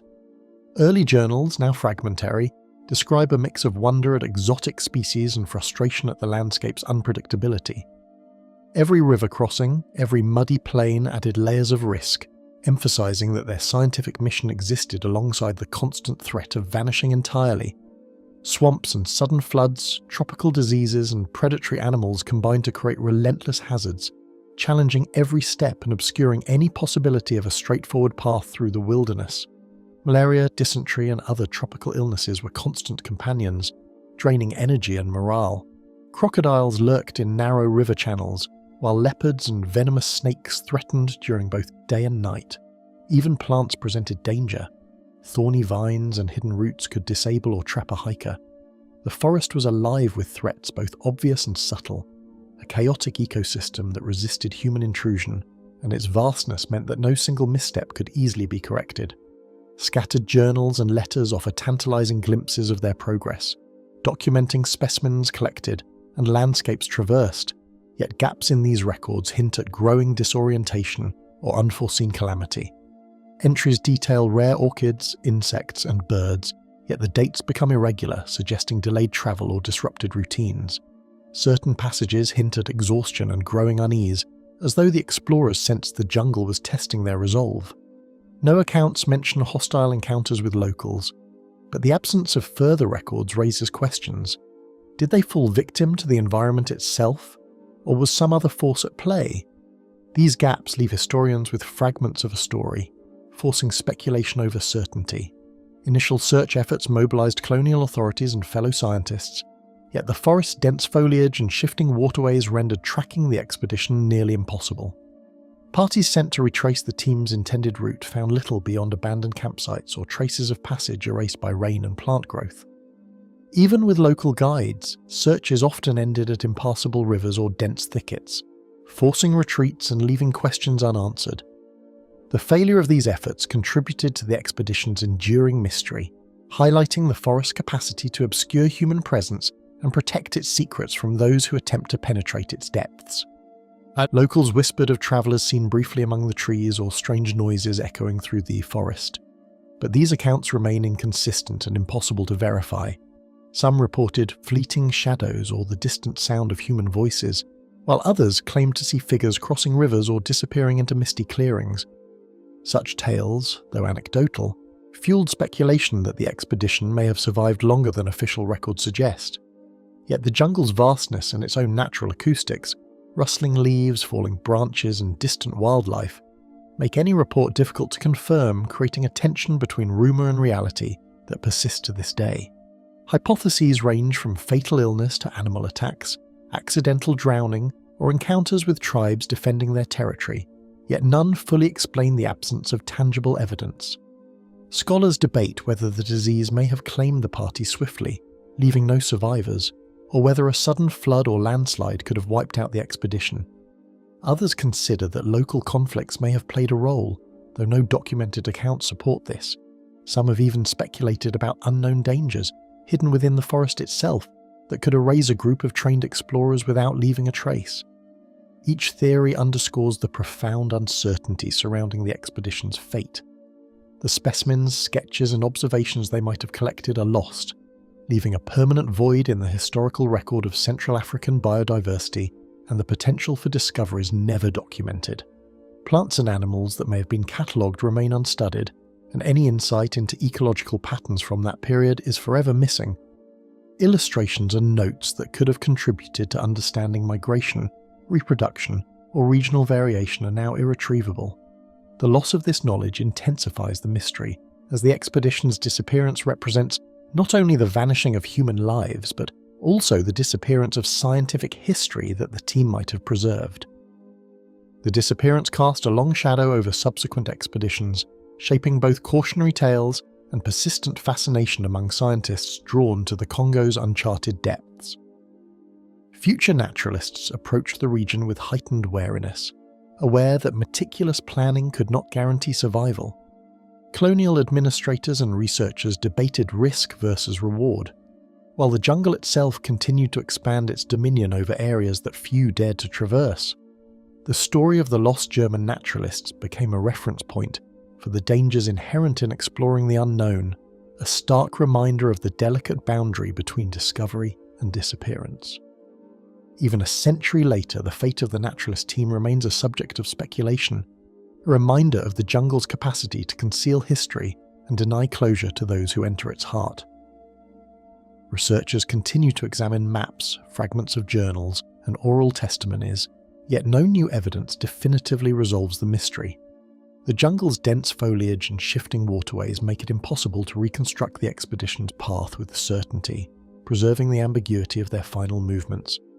In this way, the forest maintains its silence, the story of the German naturalist hanging in the air like a question that has yet to find an answer. The rainforest holds its story in silence, a vanished expedition lingering as a ghostly testament to the perils humanity has yet to fully comprehend. The giant footprints of the Congo swamps.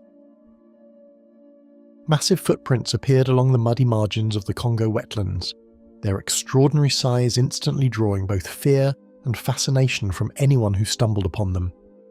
These impressions, sometimes reaching more than half a metre in length, were pressed deeply into the saturated soil, as though something immense had stepped deliberately across the soft terrain. Explorers and locals alike were struck not only by their size, but by the peculiar details. Each print bore what seemed like a pronounced arch and faint indentations that resembled toes, yet none matched any known animal in the region.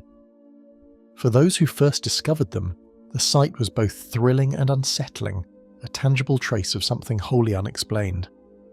Fishermen and local hunters were the earliest to observe the impressions, describing how each step led into dense, nearly impassable wetlands. They recalled following the tracks briefly, only to find them vanishing into the mud or disappearing beneath shallow pools, leaving no clear indication of direction or purpose. The prints were sometimes clustered near riverbanks, sometimes emerging in open, waterlogged fields, suggesting a creature capable of traversing diverse swamp terrain with ease. Accounts often included reports of hearing low, resonant sounds echoing through these reeds, or glimpsing massive shadows briefly before they vanished, reinforcing a sense that these prints were only a hint of a larger unseen presence in the wetlands. Navigating the waterlogged terrain proved treacherous, with hidden sinkholes and shifting streams that could erase or distort any trace within hours. Expeditions attempting to study the footprints found themselves constantly challenged by the environment. Sudden floods submerged tracks, heavy rainfall turned firm soil into quicksand, and thick vegetation blocked sightlines, forcing observers to rely on fragments of evidence. The swamp's natural conditions seemed almost designed to conceal the truth, leaving only fleeting impressions behind. Every footprint that could be measured or photographed was at the mercy of the elements, which preserved some details while obliterating others, creating a tension between tangible evidence and the impossibility of fully tracking the source. Measurements of the prints revealed elongated toes and unusual arches unlike any documented creature, suggesting a form both massive and deliberate as it moved through the mud.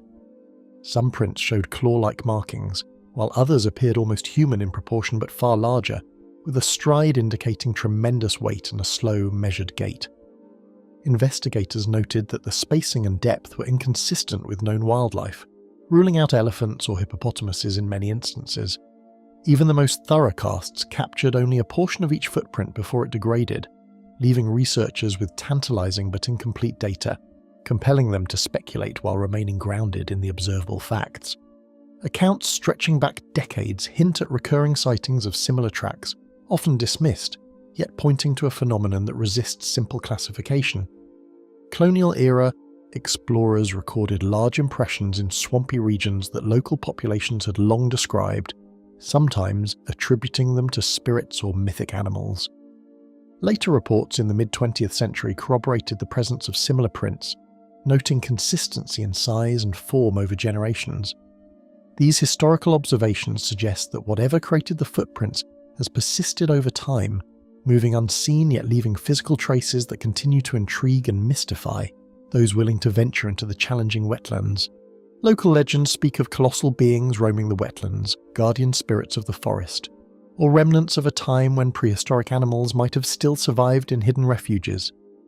Villagers describe encounters in hushed tones, often recounting enormous silhouettes glimpsed at dawn or the sensation of being watched from dense undergrowth. Some attribute the footprints to Mokele-like creatures, echoing myths from nearby regions, while others insist the tracks belong to forest guardians whose purpose is beyond human understanding. These stories, while anecdotal, underscore the enduring mystery of the swamp and reflect how physical evidence and cultural narrative intertwine, lending the footprints both tangible and symbolic significance. A few explorers attempted to preserve casts and photographs, but the combination of humidity, unstable soil, and sudden downpours frequently obliterated most evidence before analysis could be completed. Cameras fogged, plaster impressions cracked, and even carefully marked trails vanished overnight, reinforcing the notion that the swamp actively resists prolonged study.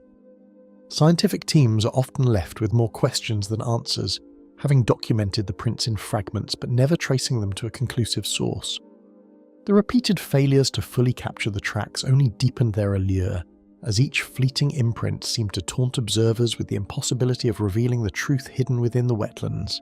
Following the trail proved nearly impossible, as rising water and treacherous mud concealed the prints almost as soon as they appeared, leaving only fleeting glimpses of their true form. Expeditions frequently spent days moving cautiously through dense reeds, only to find the trail abruptly disappear or split, leading in multiple directions. In some areas, the ground appeared completely undisturbed for stretches, suggesting either that the creature had lifted its feet carefully or that natural processes had erased the tracks. These challenges highlight not only the skill or intent of the being behind the footprints, but also the swamp's capacity to obscure evidence, amplifying both suspense and speculation. Theories range from misidentified animals and folklore exaggerations to entirely unknown species, fueling debate over whether the footprints are myth, misperception, or a genuine anomaly. Skeptics often cite exaggerated memory, erosion of prints, or large terrestrial mammals as possible explanations, yet none fully accounts for the size, shape, and repetition of the tracks. Proponents of the unknown suggest a hidden, possibly prehistoric creature still inhabits the swamp, surviving in isolation and leaving only these massive impressions as proof of its existence.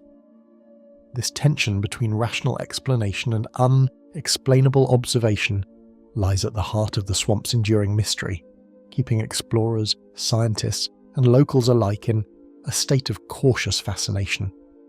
The prints have influenced imagination and superstition alike, inspiring cautionary tales, respect for the forest, and an enduring sense of the unknown among those who venture nearby. Even seasoned explorers report a heightened awareness when passing through areas where the impressions have been observed, noting a quiet unease in the stillness of the swamp. Artists, writers, and researchers often describe the tracks as a bridge between the visible world and the hidden, a reminder that the jungle harbours secrets far beyond immediate perception. Each encounter reinforces the idea that some mysteries in the Congo remain alive, elusive, and almost deliberately beyond human grasp. Despite repeated observation, the prints remain ephemeral, appearing only briefly before the swamp reclaims them, leaving a haunting reminder of a colossal presence just beyond reach. The imprints vanish with floods, shifting mud, or simple decay, offering tantalizing evidence yet denying certainty. They leave no trail to follow, no creature to confirm, and no final proof to satisfy rational inquiry. Each footprint is a fleeting glimpse of something immense and enigmatic, a mark that exists only for a moment before returning to nothingness. The mystery persists, preserved in memory, anecdote, and the occasional surviving impression pressed into the marsh. Each day, the mud records impressions that vanish by nightfall, leaving only the question of what enormous force passed through these swamps unanswered. The submerged ruins of Lake Kivu. Early accounts from the shores of Lake Kivu spoke of strange formations glimpsed through clear patches of water, shapes that suggested deliberate construction rather than natural rock. Explorers and travellers noted shadows that appeared perfectly linear, edges that seemed too precise to be mere sediment or volcanic debris. In the calm early mornings, when the lake's surface shimmered under the rising sun, The silhouettes of submerged structures appeared, sometimes vanishing entirely as the wind and waves stirred the surface. For decades, these fleeting glimpses sparked speculation, leaving observers unsettled by the possibility that a lost city could lie hidden below the lake's placid exterior. Colonial-era explorers recorded unusual sonar readings and odd shadows that hinted at geometric patterns on the lakebed, fueling speculation about what might lie submerged. Early scientific surveys, limited by the technology of the time, failed to fully capture the contours beneath the surface. Yet the irregular signals and abrupt changes in depth suggested structures rather than natural formations. Notes from these expeditions described rectangular shapes, straight lines, and depressions arranged with a regularity that seemed intentional. The combination of mystery and partial data created a persistent curiosity, one that has lingered in academic and local circles for nearly a century, keeping the lake itself shrouded in intrigue. Oral traditions passed along the lakeside describe entire villages swallowed by sudden floods, with unseen guardians said to protect what lies below.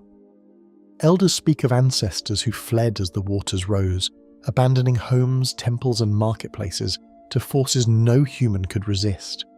Some tales suggest that those who attempted to explore the lake too closely were driven back by inexplicable currents or sudden fogs that obscured vision entirely. These stories, while fantastical in tone, are consistent across multiple communities, hinting at a shared memory of catastrophe and loss. The myths add a layer of cultural depth to the mystery, suggesting that Lake Kivu has long held secrets too profound for ordinary eyes. The lake itself is a study in extremes, with volatile methane pockets, shifting sediment layers, and volcanic activity that could both preserve and conceal what lies beneath. Its depths reach over 480 meters in some areas, and the waters remain cold and dark even near the surface, limiting visibility. Sediment carried by inflowing rivers accumulates unevenly, burying objects that might otherwise have been exposed. Volcanic tremors and methane releases occasionally disturb the lakebed, creating temporary upwellings that can displace artifacts or obscure previously visible formations. Understanding these natural processes is critical, as they may account for some anomalies while leaving others tantalizingly unexplained.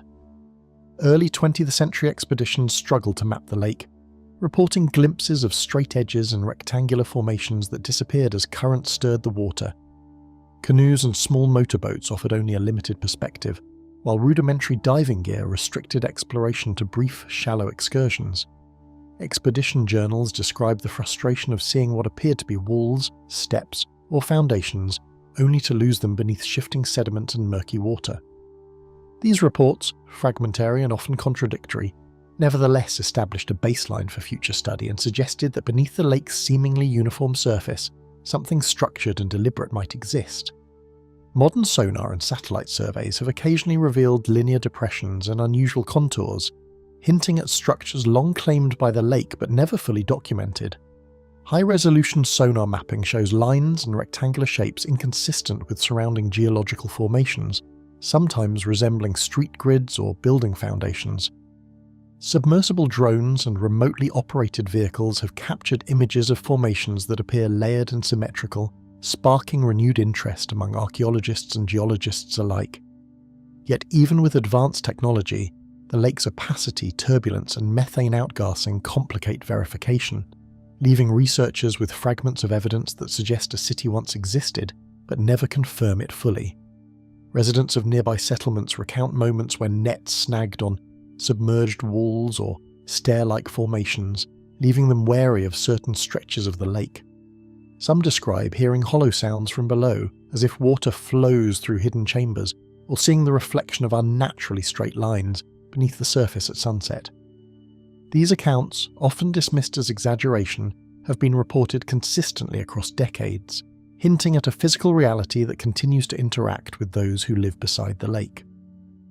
Such stories provide a human dimension to the mystery, reminding investigators that whatever lies beneath is part of both the tangible world and the collective memory of the people surrounding it. Scientists debate whether these features are entirely natural or the remains of an ancient settlement, pointing to evidence both inconclusive and tantalizing. Geologists emphasize volcanic rock formations and tectonic activity as potential explanations for straight lines and terraces, while archaeologists note that some alignments are too regular to be random. Chemical analysis of submerged stones has yielded mixed results, and sediment cores reveal layers that could support either natural or human origins. The lack of definitive proof sustains the debate, making Lake Kivu one of the few sites where both scientific rigour and mystery coexist without resolution. Strong currents, murky depths, and volatile environmental conditions make direct investigation nearly impossible, allowing the ruins to remain elusive despite repeated attempts. Methane-rich pockets occasionally erupt, creating turbulence that can damage equipment or alter sediment patterns overnight. Visibility rarely exceeds a few meters, and the combination of steep drop-offs and unstable lakebed materials poses real danger to divers and submersibles alike.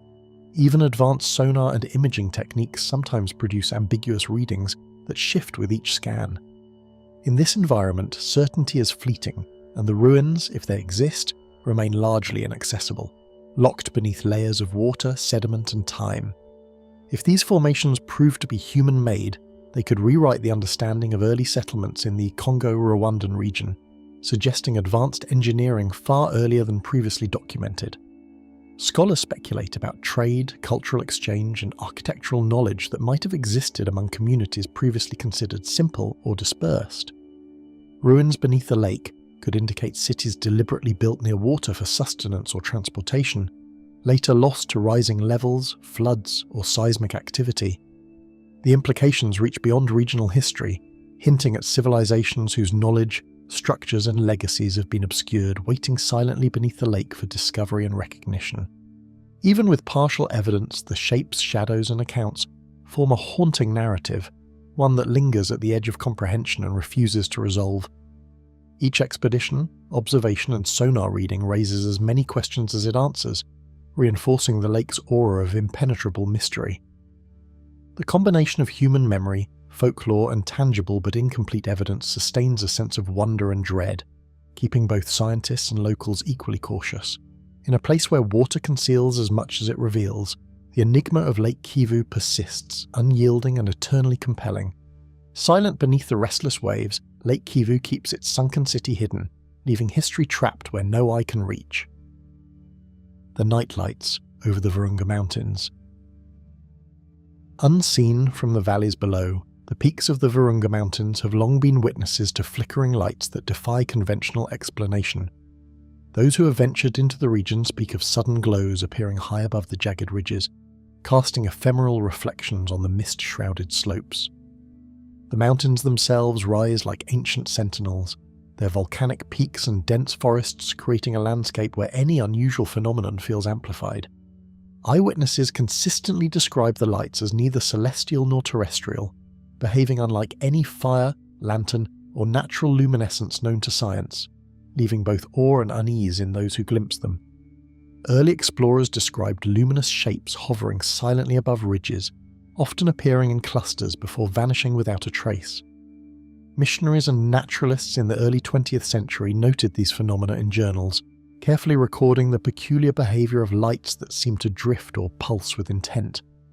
While some attributed them to atmospheric reflections or distant volcanic activity, others admitted that no ordinary explanation could account for their sudden movements and precise timing.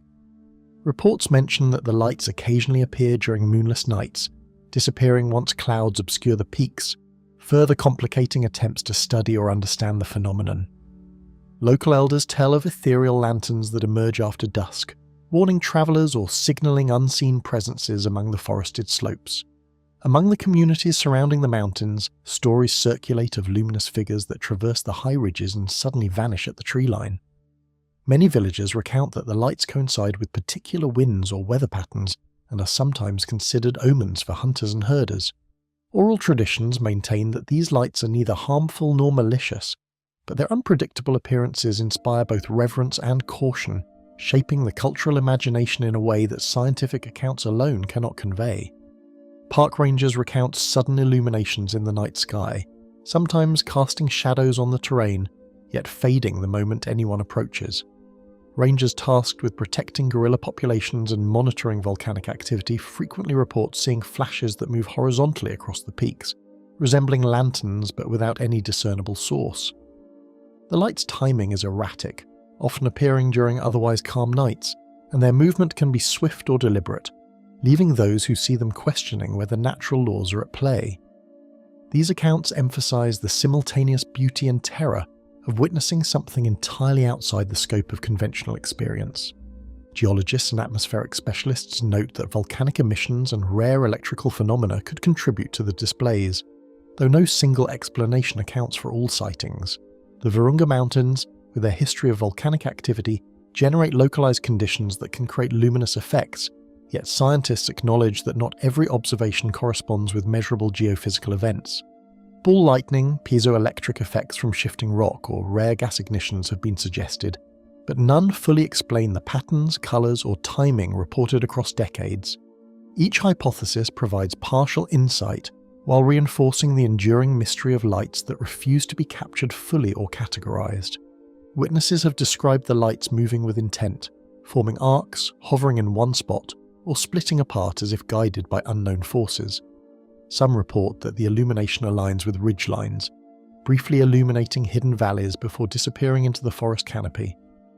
The lights can appear singular or in multiple clusters, sometimes forming shapes reminiscent of elongated orbs or irregular geometric arrangements. Such behaviours suggest a pattern or intelligence, yet the variability and elusiveness confound all attempts at systematic observation. Even experienced climbers and scientists have admitted that what they see cannot be neatly reconciled with conventional phenomena, leaving the phenomenon suspended between science and the unexplained. Animal behaviour around the lights adds another layer of mystery, with nocturnal creatures reportedly fleeing or freezing in response to the unidentifiable glows. Gorillas, monkeys, and smaller mammals have been observed altering their movement patterns during nights when lights appear, sometimes avoiding familiar paths entirely. Birds have been seen circling higher than usual, while insects congregate in unusual formations. These behaviours suggest a stimulus that affects multiple species differently, yet offers no clear explanation. Whether the lights represent an environmental signal, a rare natural occurrence, or something entirely outside current understanding, they leave a tangible imprint on the ecosystem, hinting at a hidden order beyond human perception. Photographic and video records often yield distorted or inconclusive images, leaving more questions than answers about the true nature of the lights. Drones and night vision cameras frequently capture bursts of brightness, only for them to vanish in post-analysis or appear as anomalies caused by moisture, reflection, or digital artifacts.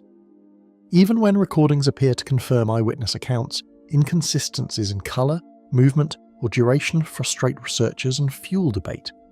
The elusive quality of the lights ensures that direct observation remains essential, yet the act of watching seems to alter their behaviour, reinforcing the idea that the phenomenon defies conventional scrutiny. Sightings span decades, creating a continuous thread of unexplained phenomena that resists scientific closure yet demands attention. From early colonial explorers to contemporary wildlife monitors, each report contributes to a mosaic of experience that is rich in detail yet stubbornly resistant to explanation.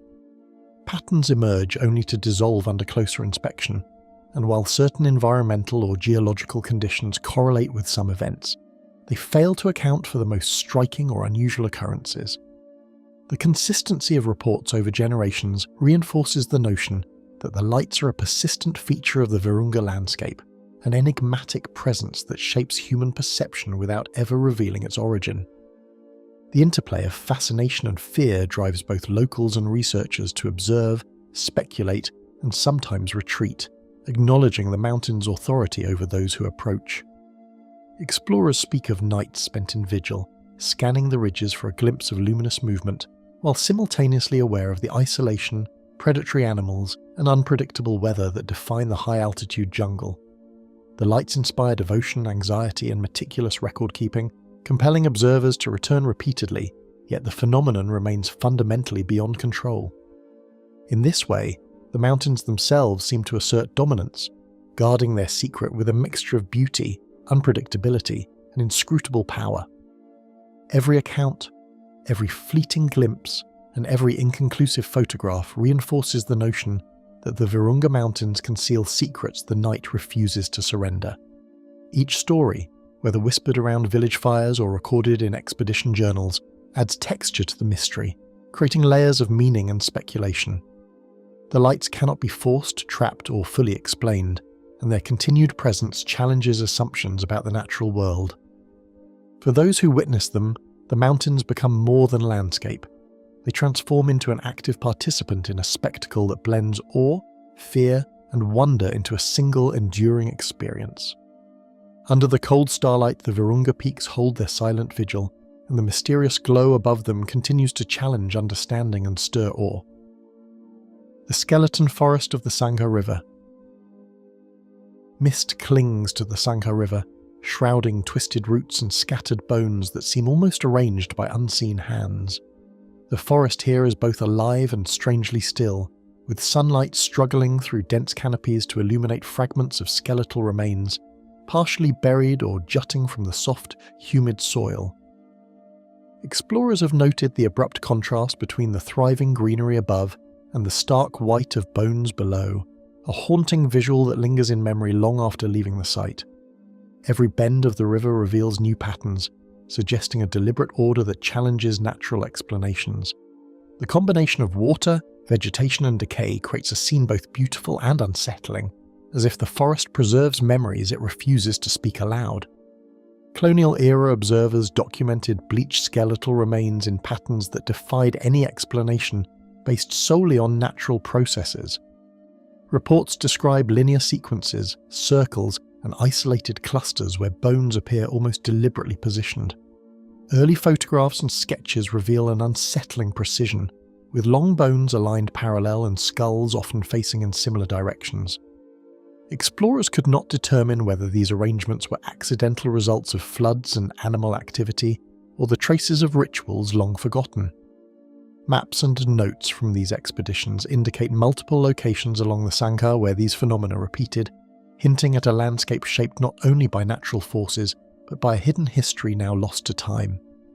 Elders speak in hushed tones of spirits lingering among the trees, guardians of a forest where the dead refuse to rest. Villagers describe hearing faint whispers in the wind or noticing shadows moving among the trunks without a visible source. Some tell of ancestors who once lived along the Sanka, leaving traces of ceremonial practices that blurred the lines between life and death. These oral traditions are fragmentary and symbolic, yet they resonate with the tangible evidence scattered on the forest floor.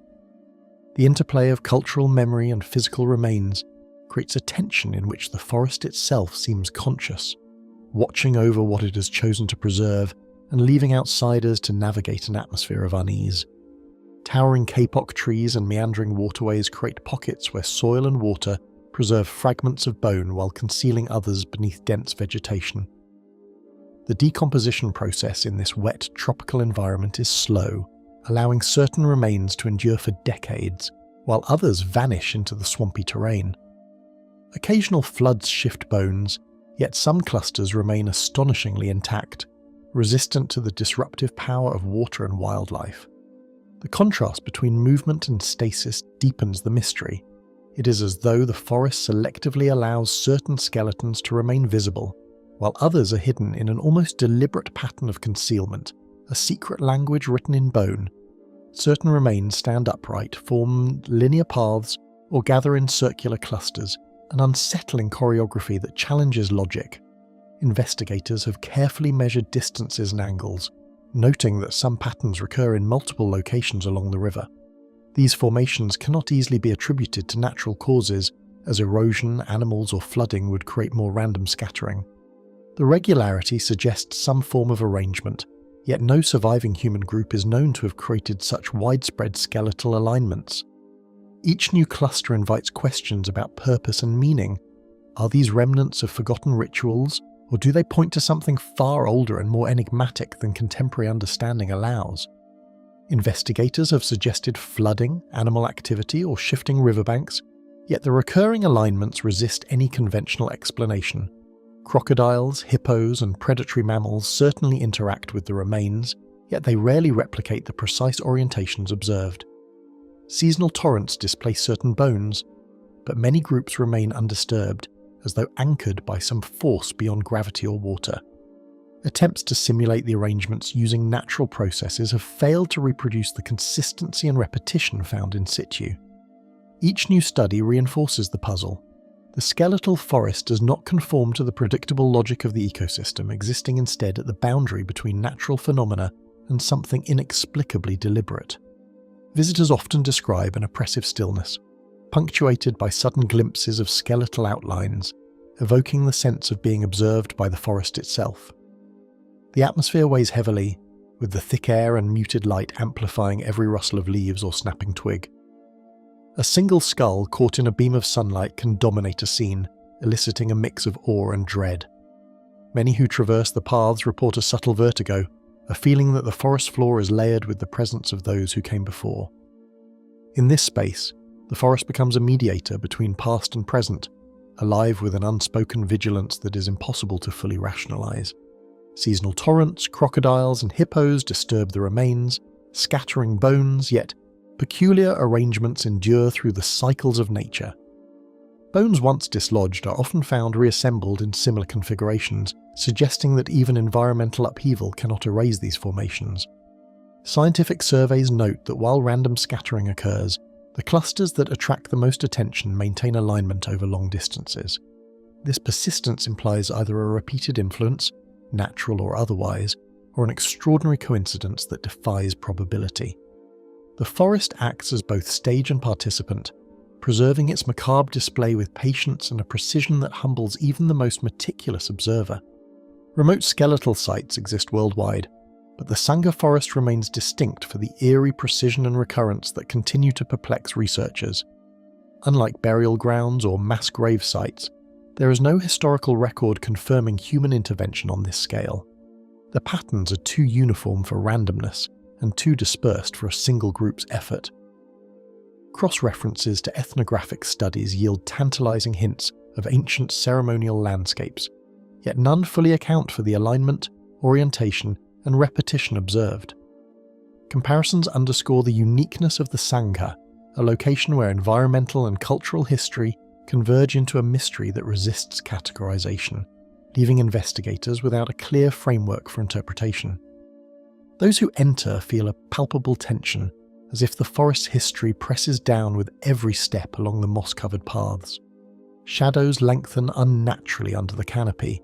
Water channels reflect flickers of light that seem almost intentional, and the skeletal forest appears to watch. Modern exploration teams equipped with cameras, GPS, and environmental sensors report measurements consistent with early observations, confirming that the arrangements are not illusions. Yet despite technology and expertise, the forest retains a dominion over perception, making every visitor acutely aware of the thin line between the observable and the inexplicable. Years of investigation have revealed little, leaving the skeletal formations unexplained and the forest shrouded in a persistent, silent menace.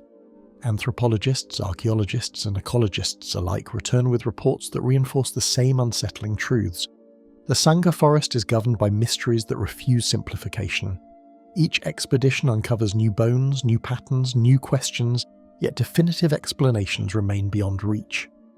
The weight of time, the complexity of the ecosystem, and the haunting presence of aligned skeletons converge to create a phenomenon that is both scientifically intriguing and profoundly eerie, a place where inquiry meets enduring silence.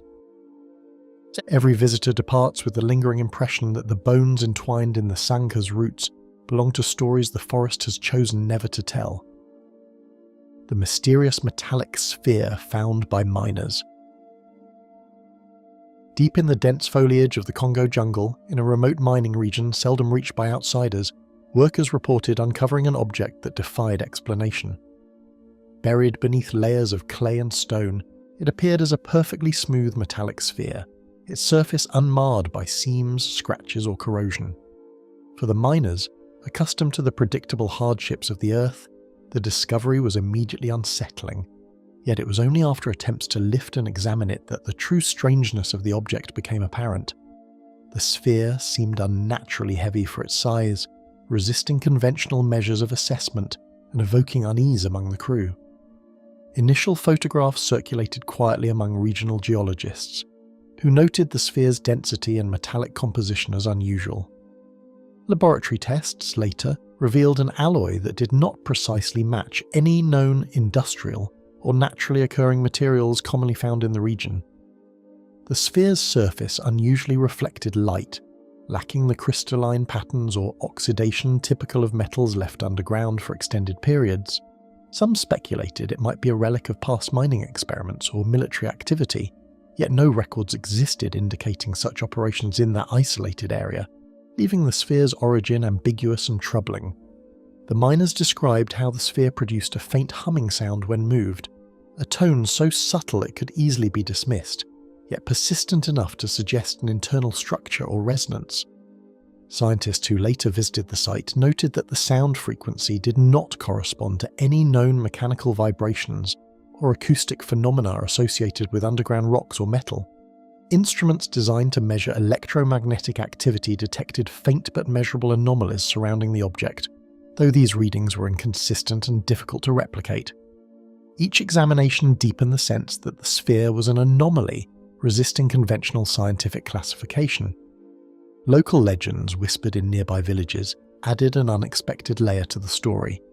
Elders spoke of shiny stones that appeared from the earth long ago, sometimes heralding illness or strange behaviour among those who touched them.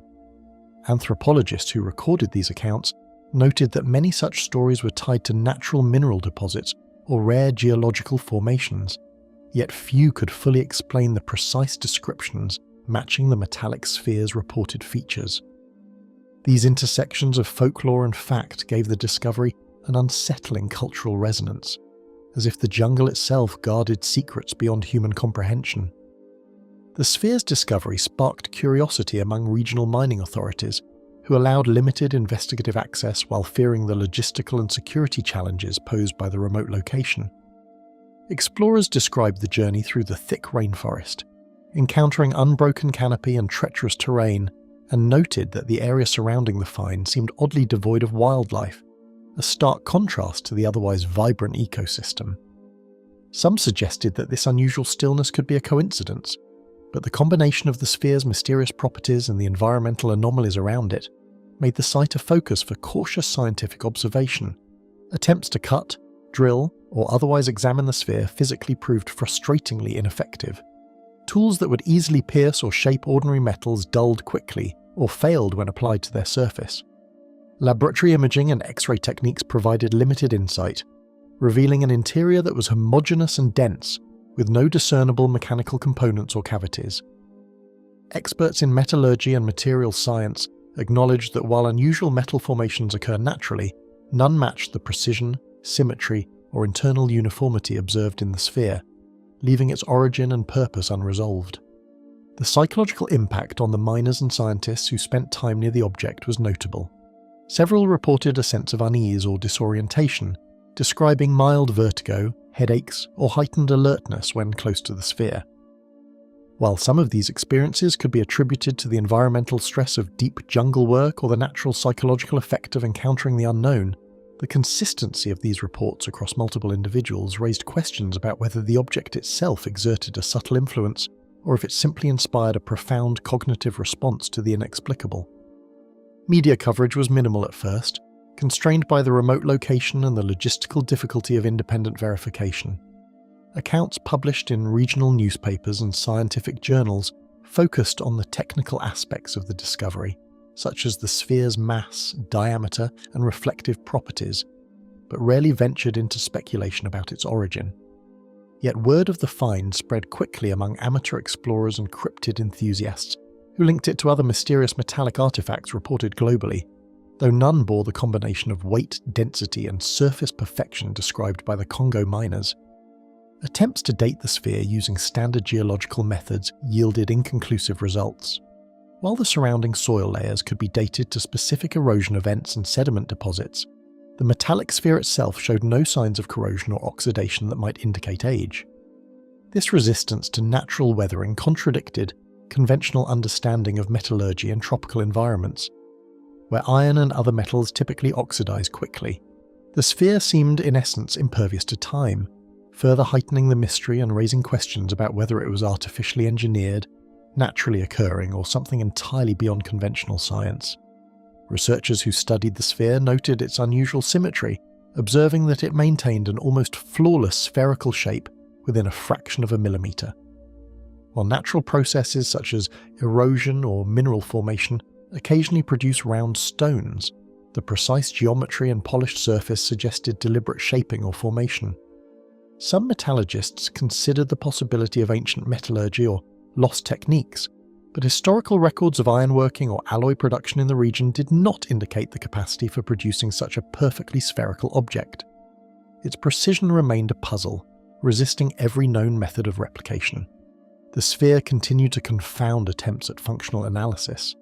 It emitted no detectable heat beyond ambient temperature, generated no magnetic field detectable by standard instruments, and showed no reaction when exposed to electrical currents. In every measurable way, it was inert, yet simultaneously drew attention and fascination through the subtle sensory cues it produced. The juxtaposition of complete scientific neutrality with the almost perceptible hum and visual anomaly created a tension that left observers questioning whether the sphere represented a natural rarity, a lost technological artifact, or an entirely unknown phenomenon. Field expeditions returned intermittently to monitor the sphere, yet each encounter reinforced its enigmatic nature. The surrounding jungle, thick with vegetation and teeming with life, seemed to hold the sphere in an almost sacred isolation. No human records explained its placement, no natural phenomenon fully accounted for its composition, and no folklore definitively connected it to local tradition, despite echoes of ancestral tales. For those who studied it closely, the sphere became a symbol of the jungle's impenetrable mysteries, a reminder that even in a world increasingly mapped and measured, the Earth could conceal objects that resisted understanding. The miners' initial unease never fully dissipated, and the sphere was eventually secured under controlled conditions for further study, yet its origin remained as inscrutable as the dense forest from which it emerged. Despite technological advances and repeated observation, every investigation raised as many questions as it answered, and each discovery only emphasized the depth of the unknown waiting beneath the Congo canopy. The sphere remained an enigma that no science, legend, or expedition could ever fully explain. The unmapped caverns beneath the rainforest.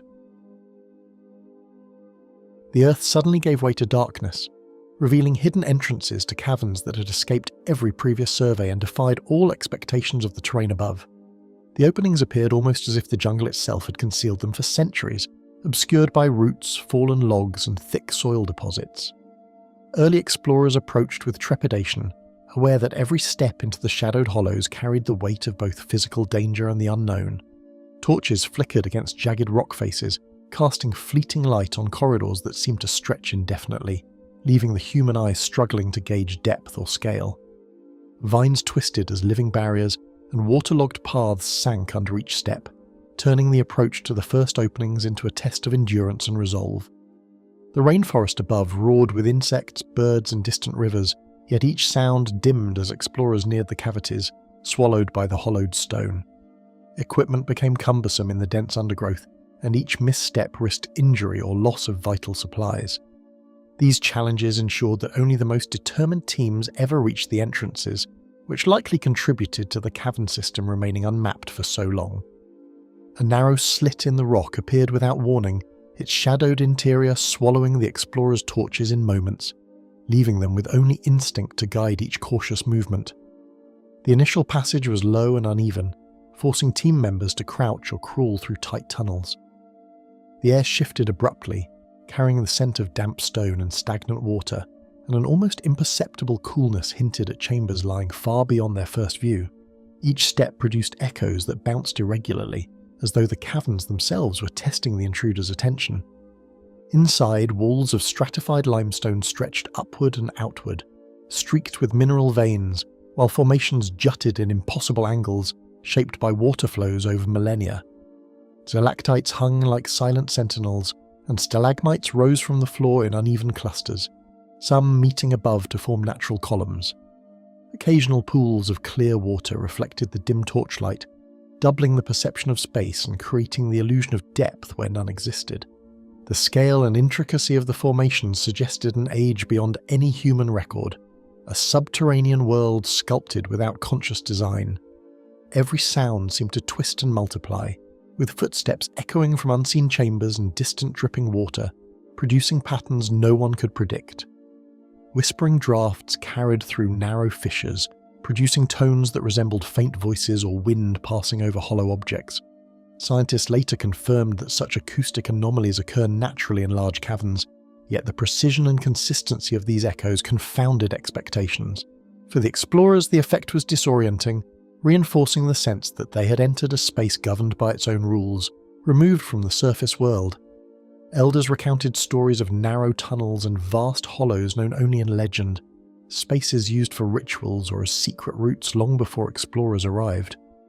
Anthropologists documented accounts describing hidden chambers accessed during times of scarcity or spiritual observance, often unreachable without intimate knowledge of the terrain. While these oral histories lacked exact measurements or coordinates, they aligned with the general locations and characteristics of the newly discovered caves, hinting that the jungle had long preserved knowledge inaccessible to outsiders.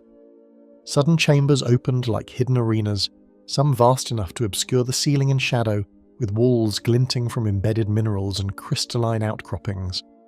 Explorers reported a sensation of vertigo in these enormous voids, where torchlight revealed only fractions of the available space.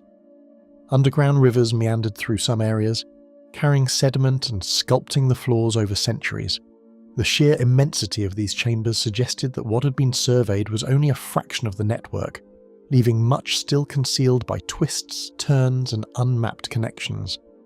Mapping tools captured fragments of the network, yet each LiDAR scan and sonar pulse returned gaps where corridors seemed to vanish, hinting at complexity beyond comprehension. While modern technology allowed for partial 3D reconstructions, narrow fissures and unexpected drops prevented complete visualization. Scientists documented the anomalies meticulously, noting that even sophisticated equipment could not account for all the chamber extensions. Every blank space on a scan became a reminder that much of the system remained hidden, resisting measurement and human expectation. Blind fish scuttled through underground streams, while fungi and moss clung to stone walls, forming pockets of life that thrived entirely apart from the sunlight above. Cave-adapted insects darted across rocky outcrops, and tiny bats occasionally disturbed the still air with soft wing beats. Biologists noted that these ecosystems were remarkably self-sufficient, relying on nutrients carried by water and the decomposition of organic matter. The presence of unique fauna highlighted the isolation of these chambers and suggested that unseen sections might host entirely unknown forms of life. A persistent sense of vertigo and temporal disorientation unsettled the survey teams, making the labyrinth feel simultaneously vast and intimate, familiar yet alien. Explorers described moments when a chamber seemed larger or smaller than expected, or when the continuation of a passage disappeared into a shadow that felt artificially deep. The interplay of light, echo, and uneven surfaces contributed to the psychological weight of navigating the system, reinforcing the notion that the underground world was indifferent to human perception. Even with careful documentation, the explorers realized that much of the subterranean system extended in directions no map could anticipate, leaving the true scale unknowable. Passageways branched unpredictably, some ending in collapses while others led to entirely new networks of halls and tunnels. The combination of incomplete surveys, environmental hazards, and the sheer size of the formations ensured that every expedition could only scratch the surface of what lay hidden. For anyone who ventured into the shadows, it became clear that the cavern's full extent might never be known. Every measured corridor hinted at more to discover, yet the darkness seemed to guard its secrets with unwavering patience. The disappearance of the 1970s wildlife film crew. Footsteps and voices abruptly vanished from the recorded logs, leaving a wildlife expedition in the Congo shrouded in one of the most baffling disappearances of the 1970s. The crew, consisting of experienced cinematographers, biologists, and field assistants, had embarked on a mission to document rare primates and bird species that had eluded prior scientific observation. Their journey carried them into regions of dense, unmapped rainforest, where rivers snaked unpredictably and the thick canopy reduced daylight to dim patches. Journal entries, photographs, and partial film reels were later found scattered along minor trails, offering glimpses into their activities but no answers to the questions surrounding their sudden absence.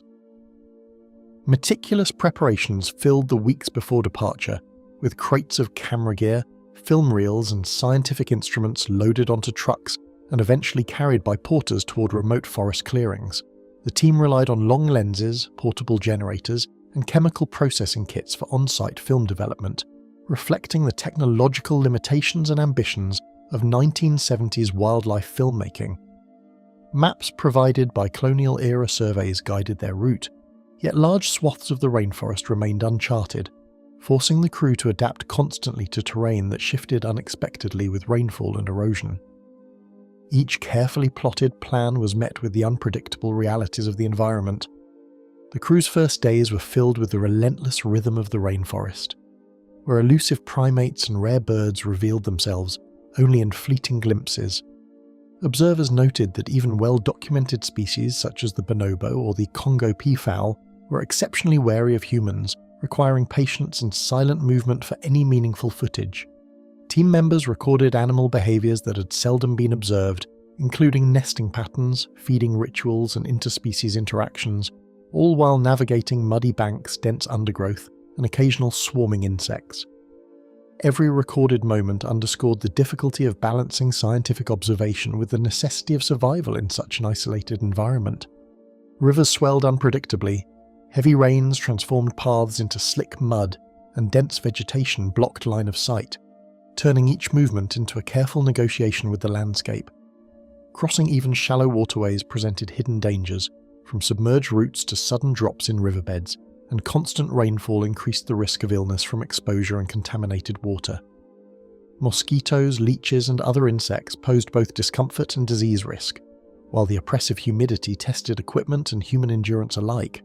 These environmental hazards, combined with the crew's isolation, created a pressure cooker scenario in which small setbacks could escalate rapidly into life-threatening situations.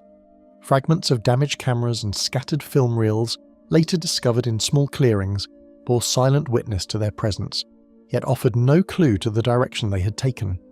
Some reels were partially developed, revealing glimpses of dense vegetation and shadowed forms, while others had been exposed to moisture or mishandling, rendering them illegible. Equipment cases lay open, straps tangled, and notes left behind suggested the crew had attempted to regroup after minor setbacks. But beyond these traces, there was no indication of their next moves. Each artifact served as a frozen moment, a reminder that they had been there yet had vanished without a trace. Tracks of animals, some identified as endangered species, were intertwined with unexplained disturbances, branches bent and leaves pressed down in patterns not fully accounted for. Explorers and subsequent investigators noted that while some of these signs were consistent with wildlife movement, others hinted at human presence or activity that did not align with the crew's documented path. The dense undergrowth concealed much, and the interplay of footprints, broken foliage, and scattered equipment offered only partial narratives, leaving researchers to speculate cautiously while maintaining adherence to what could be verified. Communication records showed gaps of days without contact, with notes from the final transmissions hinting at minor equipment malfunctions and routine delays that suddenly escalated into silence. Radio check-ins indicated that the crew had planned short-range signals for emergencies, yet the rainforest density and uneven terrain disrupted transmission. Observers attempting to triangulate positions received inconsistent readings, and repeated attempts to reconnect failed. These gaps created a timeline riddled with uncertainty, each missing segment amplifying the mystery and leaving search teams without a definitive starting point for their investigation. Teams of investigators combed riverbanks, ravines, and forest clearings, documenting traces of human presence while confronting the impenetrable canopy and uncharted terrain that obscured progress. Helicopter surveys revealed only patchy glimpses of the forest floor, while ground teams contended with hidden ravines and thick undergrowth. Despite modern equipment for the time, including infrared photography and portable field scanners, the sheer scale of the rainforest, combined with the crew's likely movement off mapped trails, ensured that definitive findings were scarce. Search reports consistently emphasized both the thoroughness of the effort and the limitations imposed by the environment. Local guides recalled distant campfires or fleeting shadows glimpsed through misty foliage, yet none could confirm the crew's whereabouts or ultimate fate. Villagers described moments in which they heard voices or movement in areas they rarely traversed, but the observations were intermittent and inconclusive. Anthropologists recording these accounts noted that folklore and reality often intertwined in descriptions of the forest, making it difficult to separate legend from witness memory. Even when verified sightings aligned with known expedition paths, no concrete evidence of survival or direction was produced. The strain of isolation, heat, and constant vigilance left a tangible imprint on logs and diaries, reflecting exhaustion, frustration, and growing uncertainty as days passed without resolution. Team members wrote of disorientation caused by repetitive terrain, the oppressive humidity, and the challenge of navigating without clear landmarks.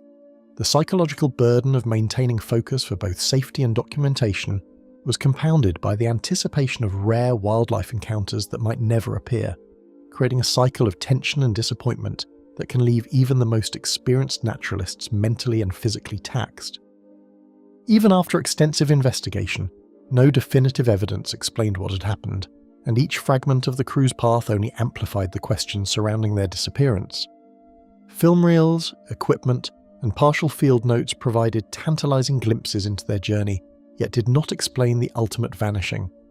The forest, thick and unrelenting, swallowed any trace of human passage beyond these ephemeral markers, leaving the mystery suspended in time, unresolved and haunting in its ambiguity.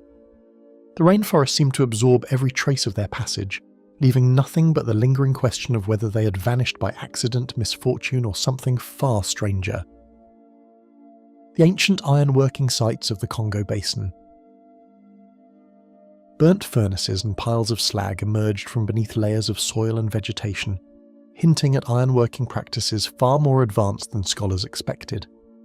Archaeologists stumbled upon these remnants while surveying areas thought to hold only minor evidence of early metallurgy. The sheer quantity and quality of the remains suggested large-scale production, with workshops and hearths spread across multiple clearings. Even partially obscured, the sites emitted a sense of purpose and sophistication, as if the people who built them had mastered techniques lost to time. The discovery raised immediate questions about the communities that had operated here, and how such expertise could vanish from history without leaving clearer records. Charred remains of hearths and twisted remnants startled researchers accustomed to finding only modest traces of early iron production in Central Africa. The blackened soils, combined with compacted layers of ash, revealed repeated smelting events, suggesting that ironworking was not occasional or experimental, but sustained and deliberate. Tools for shaping and forging, some remarkably uniform in design, were scattered around the furnaces, hinting at an organised workshop system. Scholars noted that the density of these artefacts far exceeded what might be expected from small, transient groups, implying that metallurgy played a central role in these societies. Rows of meticulously aligned workshops and hearths suggested an organisation far beyond casual or sporadic production, hinting at coordinated activity across expansive clearings. Paths between furnaces appeared carefully planned, allowing for the transport of raw ore and the cooling of forged iron. Some sites contained multiple furnaces in proximity, indicating simultaneous operation, while adjacent storage pits suggested stockpiling of both raw materials and finished implements. The arrangement revealed a strategic understanding of workflow, one that required both planning and collaboration, hinting at social structures sophisticated enough to sustain prolonged metallurgical activity. Shards of iron ore, carefully shaped ingots, and rudimentary molds revealed a surprisingly refined understanding of material properties and thermal processes. Analysts observed that the iron had been smelted to high purity, with few inclusions, suggesting careful control of temperature and furnace conditions. Evidence of repeated reheating and shaping demonstrated knowledge of work-hardening techniques, enabling the production of durable tools and weapons. These findings indicated that the artisans were not only capable of basic smelting, but also skilled in manipulating iron in ways that would be considered advanced for the era. Carbon dating of charcoal remnants often returned results that conflicted with conventional timelines, suggesting that advanced iron-working techniques existed far earlier than once believed. Some samples indicated smelting activity several centuries before similar practices were documented elsewhere in Central Africa. Stratigraphic analysis confirmed that these furnaces had been in continuous use over extended periods, while radiocarbon measurements consistently challenged assumptions about the technological progression of local communities. These anomalies forced researchers to reconsider the development and dissemination of metallurgical knowledge in the region. Tools and implements discovered in distant settlements indicated networks of exchange whose scale and reach were previously underestimated. Iron blades, chisels, and other items bore chemical signatures matching ores from these central sites, suggesting trade or distribution across hundreds of kilometers. These connections hinted at broader societal interaction than expected, implying that the iron-working communities had influence well beyond their immediate territories. The movement of tools and knowledge painted a picture of a civilization that had achieved both technological and logistical sophistication. Analysis of slag and furnace residues showed high-temperature smelting and controlled airflow, techniques that rivaled methods thought to have emerged centuries later elsewhere. Microscopic examination revealed evidence of forced draft systems, possibly using bellows or natural ventilation channels to maintain consistent heat. The uniformity of some ingots suggested standardization in production, a surprising level of precision for the period. Such findings reinforced the idea that these ancient artisans had developed complex processes that challenged conventional assumptions about early metallurgy in Africa. Wood harvested for fuel, water channels dug for cooling, and cleared terrain all demonstrated the considerable effort required to sustain these operations within an untamed forest. Archaeological surveys found remnants of charcoal pits and water diversion channels strategically placed to support furnace activity. Maintaining these sites required significant labour and planning, including gathering and transporting timber, managing heat, and coordinating production schedules. The environmental footprint left by these operations testified to the scale of human ingenuity and determination in a landscape often seen as forbidding or inhospitable. Excavation uncovered patterns in workshop placement and repeated furnace designs, suggesting knowledge transmitted systematically across generations, yet leaving the identity of the artisans unknown. The similarity of construction techniques across sites implied formal teaching or apprenticeship systems, though no written record survived. Scholars observed that subtle variations in furnace dimensions corresponded with intended iron outputs, demonstrating both experimentation and optimization. Despite this, no clues revealed who these craftsmen were, their social roles, or why their sophisticated methods disappeared from subsequent history. Villagers recounted ancestral tales of blacksmiths whose work could shape tools and weapons with unmatched strength, echoing the enduring impression of the sites themselves. Oral traditions spoke of master smiths and mysterious craftsmen who knew the fire of the earth, hinting at a collective memory of these technological achievements. While such accounts cannot provide precise dating or methodology, they corroborate the presence of highly skilled metalworkers and suggest that cultural knowledge persisted in storytelling long after the physical sites fell into ruin. These narratives add layers of human context to the material evidence, reinforcing the sense of wonder surrounding the sites. Researchers could only speculate about how these communities achieved such metallurgical skill and why the knowledge seemingly disappeared. Modern analysis can reconstruct processes and techniques, yet the social, cultural, and historical circumstances of these artisans remain elusive. The juxtaposition of highly advanced production methods with a lack of continuous tradition raises questions about lost civilizations, shifts in population, or disruptive events that erased knowledge that was once widespread. Each new excavation uncovers additional evidence, but every discovery deepens the enigma rather than resolving it. The furnaces, cold for centuries, still speak of hands and knowledge that vanished without leaving a clear trace of who they were or how they achieved such mastery. The Whispering Trees phenomenon.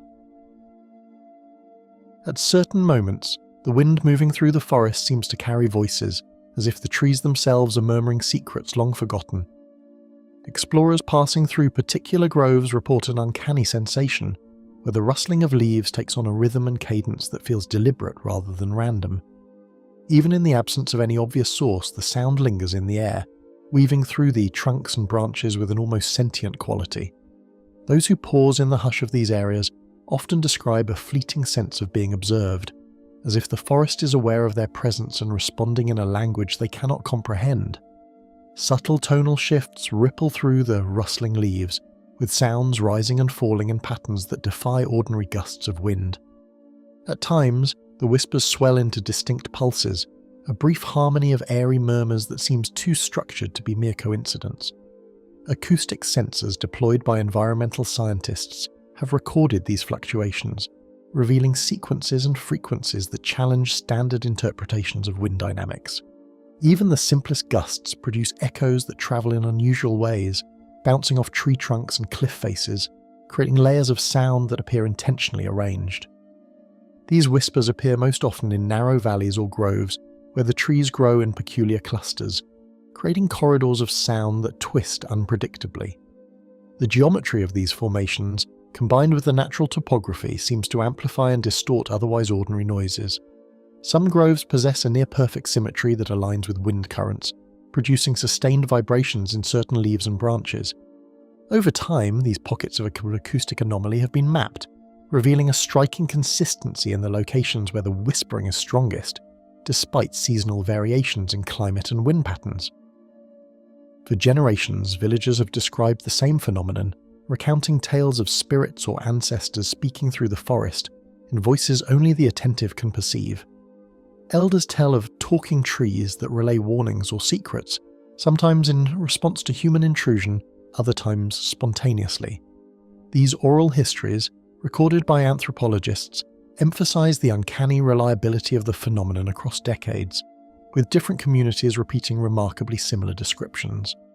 Though interpreted through cultural lenses, these narratives corroborate the persistent and mysterious character of the whispers and hint at a deep, enduring awareness embedded in local knowledge.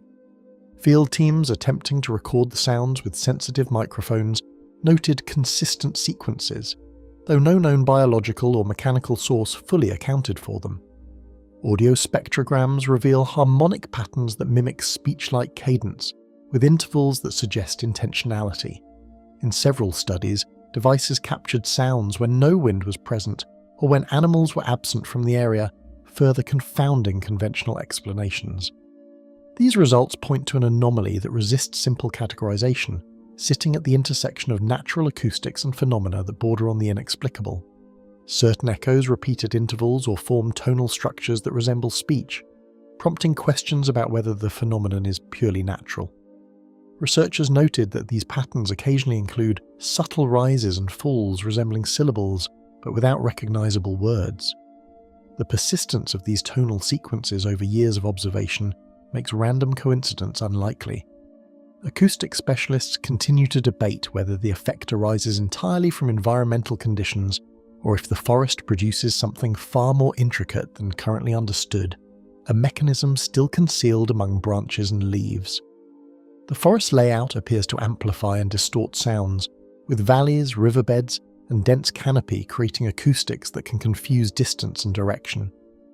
In some locations, whispers seem to approach or retreat, tricking even seasoned trackers into believing someone or something is moving among the trees.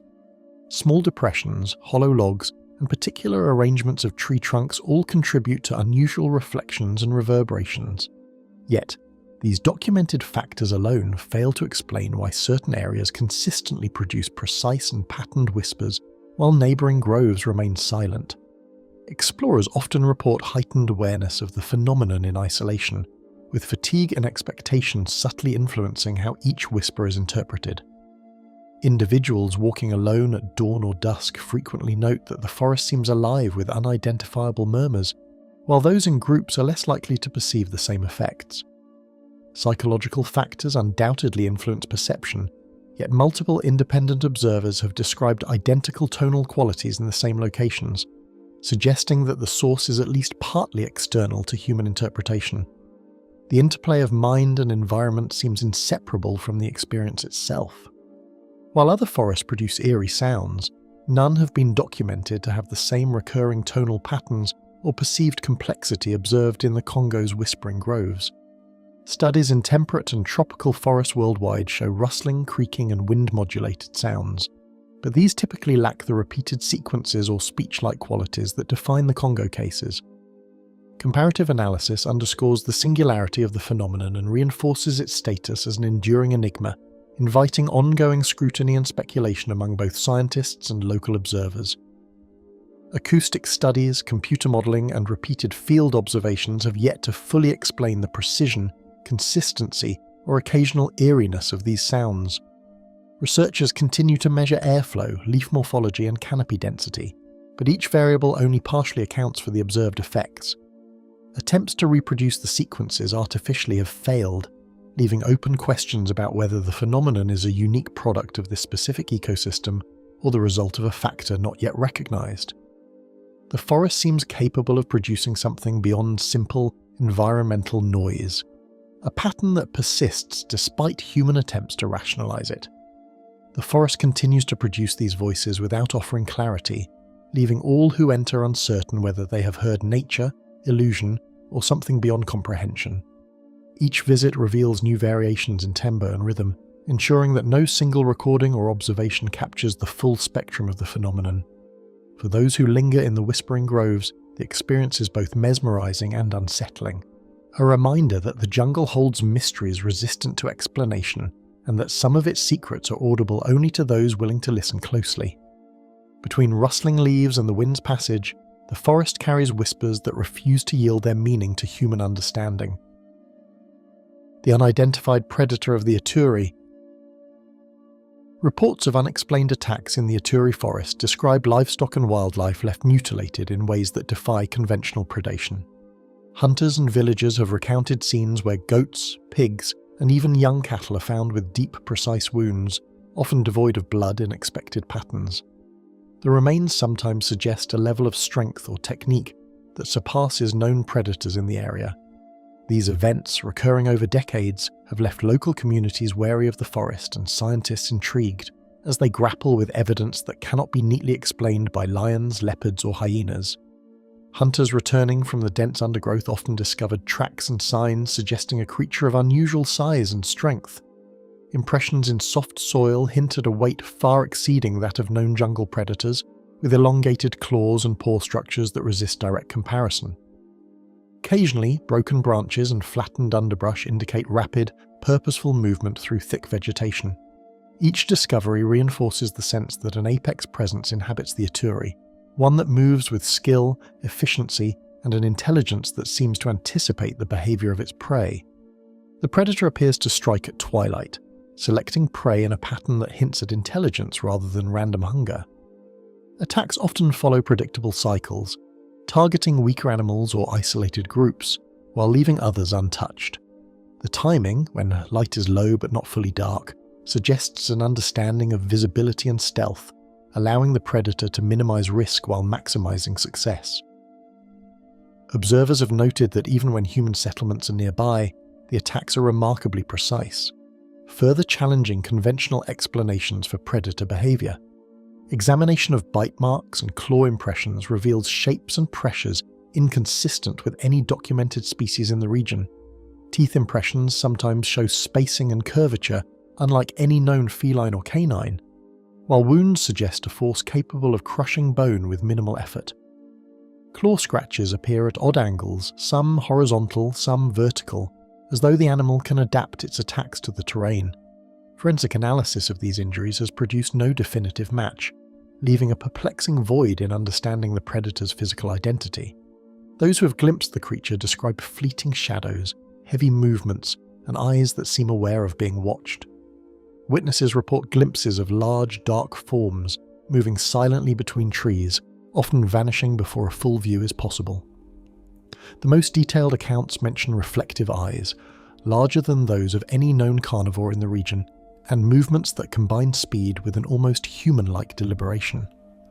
The fear induced by even brief encounters underscores the predator's dominance and the impression that it recognizes those who observe it. Leopard, lion, and hyena prints and behaviors were systematically ruled out, leaving zoologists without a familiar frame of reference. Footprints collected in various locations failed to conform to the patterns expected of these predators, while bite marks, hunting techniques, and movement paths diverge sharply from any documented norms. Camera traps set to monitor known carnivore activity have captured fleeting shadows and occasional flashes of movement, but nothing conclusively identifiable. Every standard hypothesis collapses under the weight of contradictory evidence. Thick vegetation, erratic wind patterns, and the predator's apparent nocturnal habits make it nearly impossible to follow or anticipate its movements. Trails quickly vanish under leaf litter and debris, and attempts to track the animal by sound are thwarted by the forest's complex acoustics. Nighttime patrols often detect only glimpses of motion or the occasional snapping of a branch, insufficient to establish patterns of behaviour or location. The forest itself, dense and labyrinthine, becomes both concealment and instrument, protecting the predator from scrutiny. Villagers take extreme precautions, sometimes abandoning grazing areas or leaving offerings, treating the predator with a mixture of fear and reverence. Livestock is corralled in reinforced pens at night, and hunters venture out with groups rather than alone. Some communities perform rituals or leave symbolic items near attack sites, reflecting a belief that the predator is not merely an animal but a force deserving respect.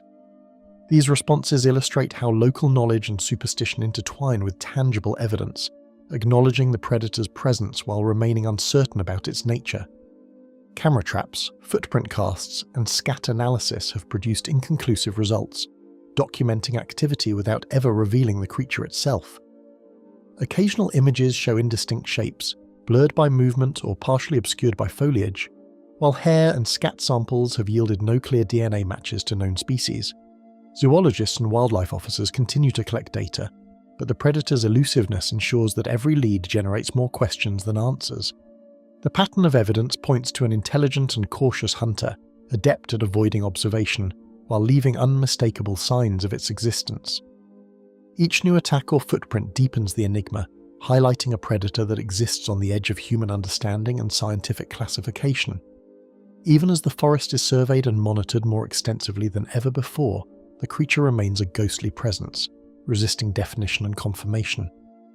The combination of tangible evidence, tracks, wounds, broken vegetation, and the inability to visually identify the predator underscores the tension between the known and the unknown. It is a living mystery, both feared and respected, inhabiting a space at the margins of documented wildlife. The Ituri forest retains the predator's secrets, allowing only glimpses and traces while concealing the full reality of what stalks beneath the canopy. Each encounter, whether through injured animals, fleeting sightings, or cryptic markings, reminds those who venture into the forest that an intelligence thrives unseen, shaping its environment with precision and discretion. The forest's vastness, combined with the predator's skill, ensures that certainty remains elusive, and every step through the undergrowth is accompanied by the awareness of being watched. Silently it moves through shadow and foliage, a presence known by evidence yet unseen, leaving the forest forever unsettled by its passage. The abandoned mission deep in the jungle. The mission, once bustling with activity, now stands empty, its walls marked by decades of neglect, and the faint traces of human life have abruptly vanished. Wooden doors hang loosely on rusted hinges, and creeping vines weave themselves through shattered windows where voices once carried across the clearing. In the vast interior of the Congo Basin, such outposts were historically built by religious groups seeking to establish small centres of education, healthcare, and worship among remote communities. Yet, scattered across the region are several sites where missions appear to have been abandoned with unusual suddenness, leaving behind buildings that feel less forgotten than quietly deserted. Founded in the early 20th century, the outpost was intended as a centre for education, trade, and religious outreach in one of the most remote regions of the Congo. Missions like this one were often constructed along riverbanks or forest trails that connected distant villages, allowing travellers and residents to reach them on foot or by canoe. Their purpose extended beyond spiritual instruction, as missionaries frequently served as teachers, medical helpers, and intermediaries between local communities and colonial administrations. In many areas, these institutions became important hubs of communication and support in landscapes where formal infrastructure was almost non-existent. Journals and letters reveal a rhythm of chores, prayer, and communal work, punctuated by the ordinary challenges of jungle life and the unpredictable environment surrounding the settlement. Days often began before sunrise, with the sound of bells or wooden clappers calling residents to gather. Gardens were cultivated nearby to grow cassava, maize, and vegetables, while small livestock enclosures provided food and stability. Written records describe long afternoons spent repairing buildings, teaching reading and arithmetic, or preparing supplies for travellers who passed through the mission's modest compound. Entries in mission logs hint at inexplicable disturbances, tools displaced, strange sounds at night, and fleeting shadows observed by residents during otherwise routine evenings. While such reports were sometimes attributed to wildlife moving near the buildings, certain notes in the margins of letters and journals suggest that the occurrences unsettled those who experienced them. Descriptions mention repeated noises near the edge of the clearing, as though something lingered beyond the reach of lantern light. Even in a landscape filled with unfamiliar sounds, these particular disturbances appear to have stood apart from the ordinary rhythm of the forest. Decades later, explorers and historians found the buildings largely intact, with furniture upright, books open to pages, and notes left as though the occupants might return at any moment. In some rooms, wooden desks remained arranged with writing instruments and religious texts, their pages stiff with humidity but still legible. Shelves contained small collections of medical supplies, cooking tools, and handwritten notebooks that chronicled daily activities at the mission. The overall impression suggested a community that had expected to continue its routines, rather than one preparing to abandon the site permanently.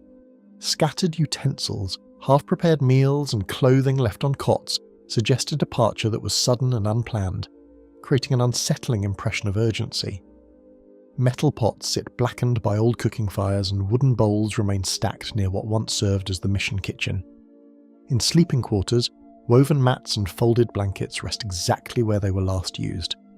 These details form a quiet tableau of interrupted life, hinting that whatever caused the residents to leave may have occurred quickly enough to prevent even the most basic preparations. Nearby villagers speak of strange occurrences tied to the mission, recalling flickering lights, unusual sounds, and a sense of unease that settled over the area long after it was deserted. Oral traditions passed down through generations describe nights when distant glows were seen through the trees, long after the buildings had fallen silent. Some stories mention travellers who avoided the clearing entirely, choosing longer routes through dense forest rather than passing close to the abandoned structures. These recollections, though shaped by memory and storytelling, reinforce the lingering reputation that surrounds the site. Historians and anthropologists have proposed disease, conflict, or environmental pressures, yet no single theory fully accounts for the abruptness and completeness of the mission's abandonment.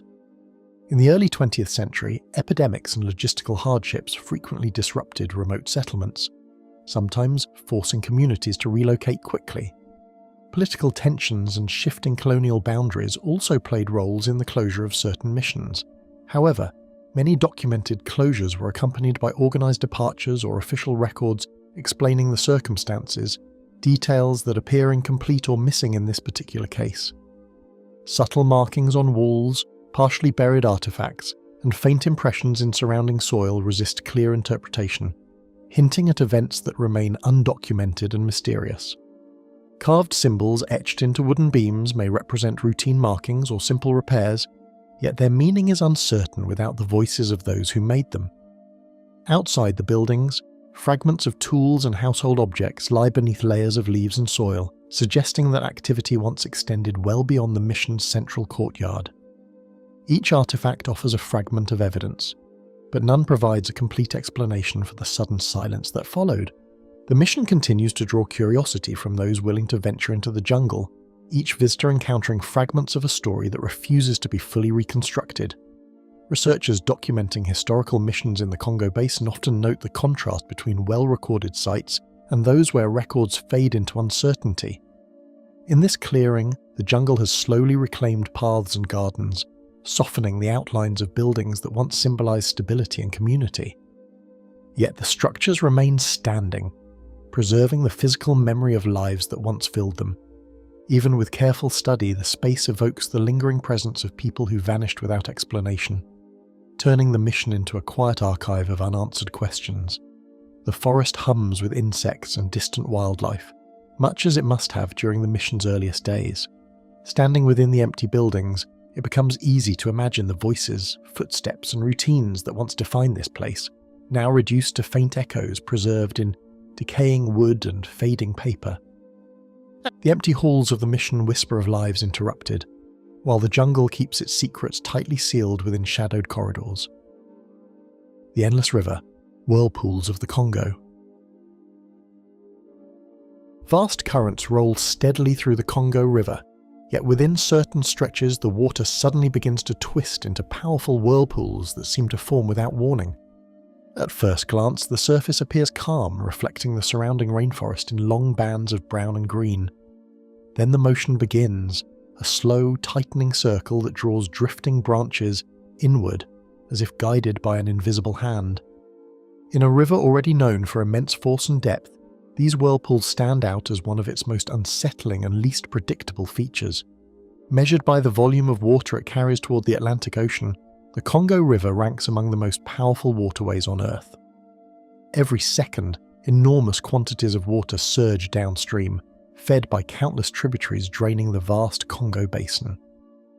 Hydrologists have long recognized that such a massive flow creates complex currents, particularly where the river narrows, deepens, or encounters submerged obstacles. In certain regions, the sheer energy of the moving water appears capable of generating rotating currents that behave almost like spinning chambers within the river itself. Gradually, subtle spirals begin to appear on the surface, drawing leaves and floating debris into slow circles that tighten with quiet persistence. At first, these rotations resemble harmless eddies commonly seen along riverbanks. However, as the spinning continues, the circles expand and deepen, pulling more water into their motion. What began as a faint ripple becomes a rotating disc that accelerates steadily, forming a funnel-like depression in the surface before fading again into the wider current. Boat crews navigating these waters sometimes find their vessels pulled sideways as unseen forces rotate beneath the surface. Even experienced river pilots, familiar with seasonal currents and shifting channels, approach certain stretches cautiously.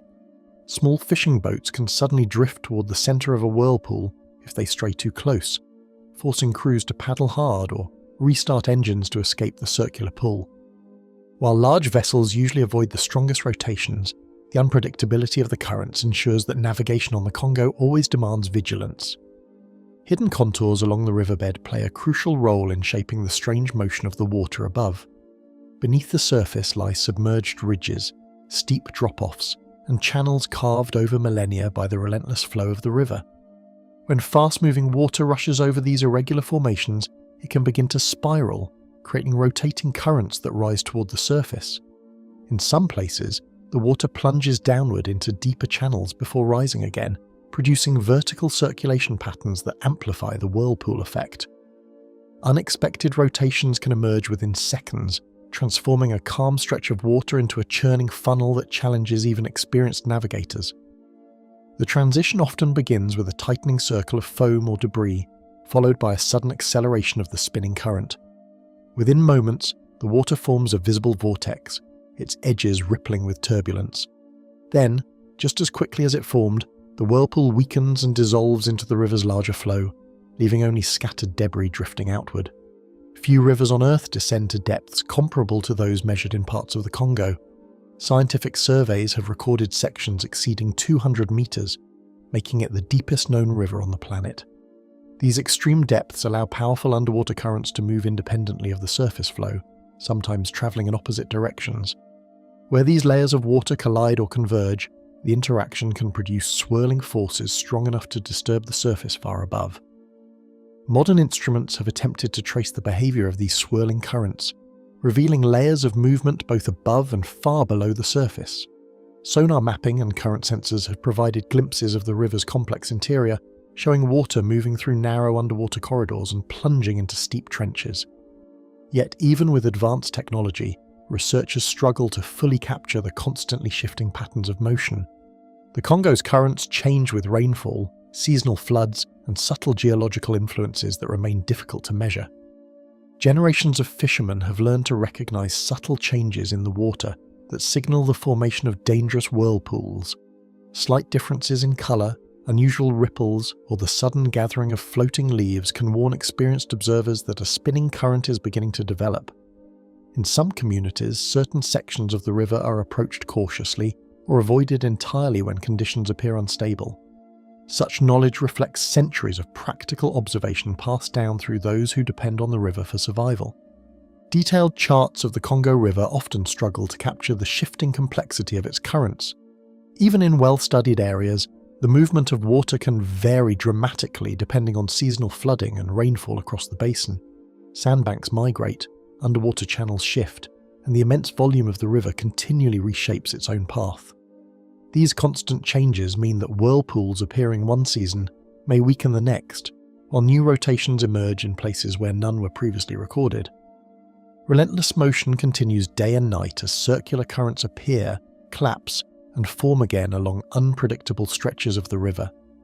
The surface may look calm beneath the towering rainforest canopy, yet beneath that quiet appearance, immense forces are constantly at work. Water rushing through unseen corridors deep below the surface twists and turns as it follows the contours of the riverbed. From time to time, those hidden forces reveal themselves in the sudden spin of a whirlpool, reminding anyone nearby that the Congo remains a river shaped by power that is not always visible. Deep within the immense flow of the Congo, unseen forces continue to spin the water into spiraling chambers that few who witness them ever fully understand.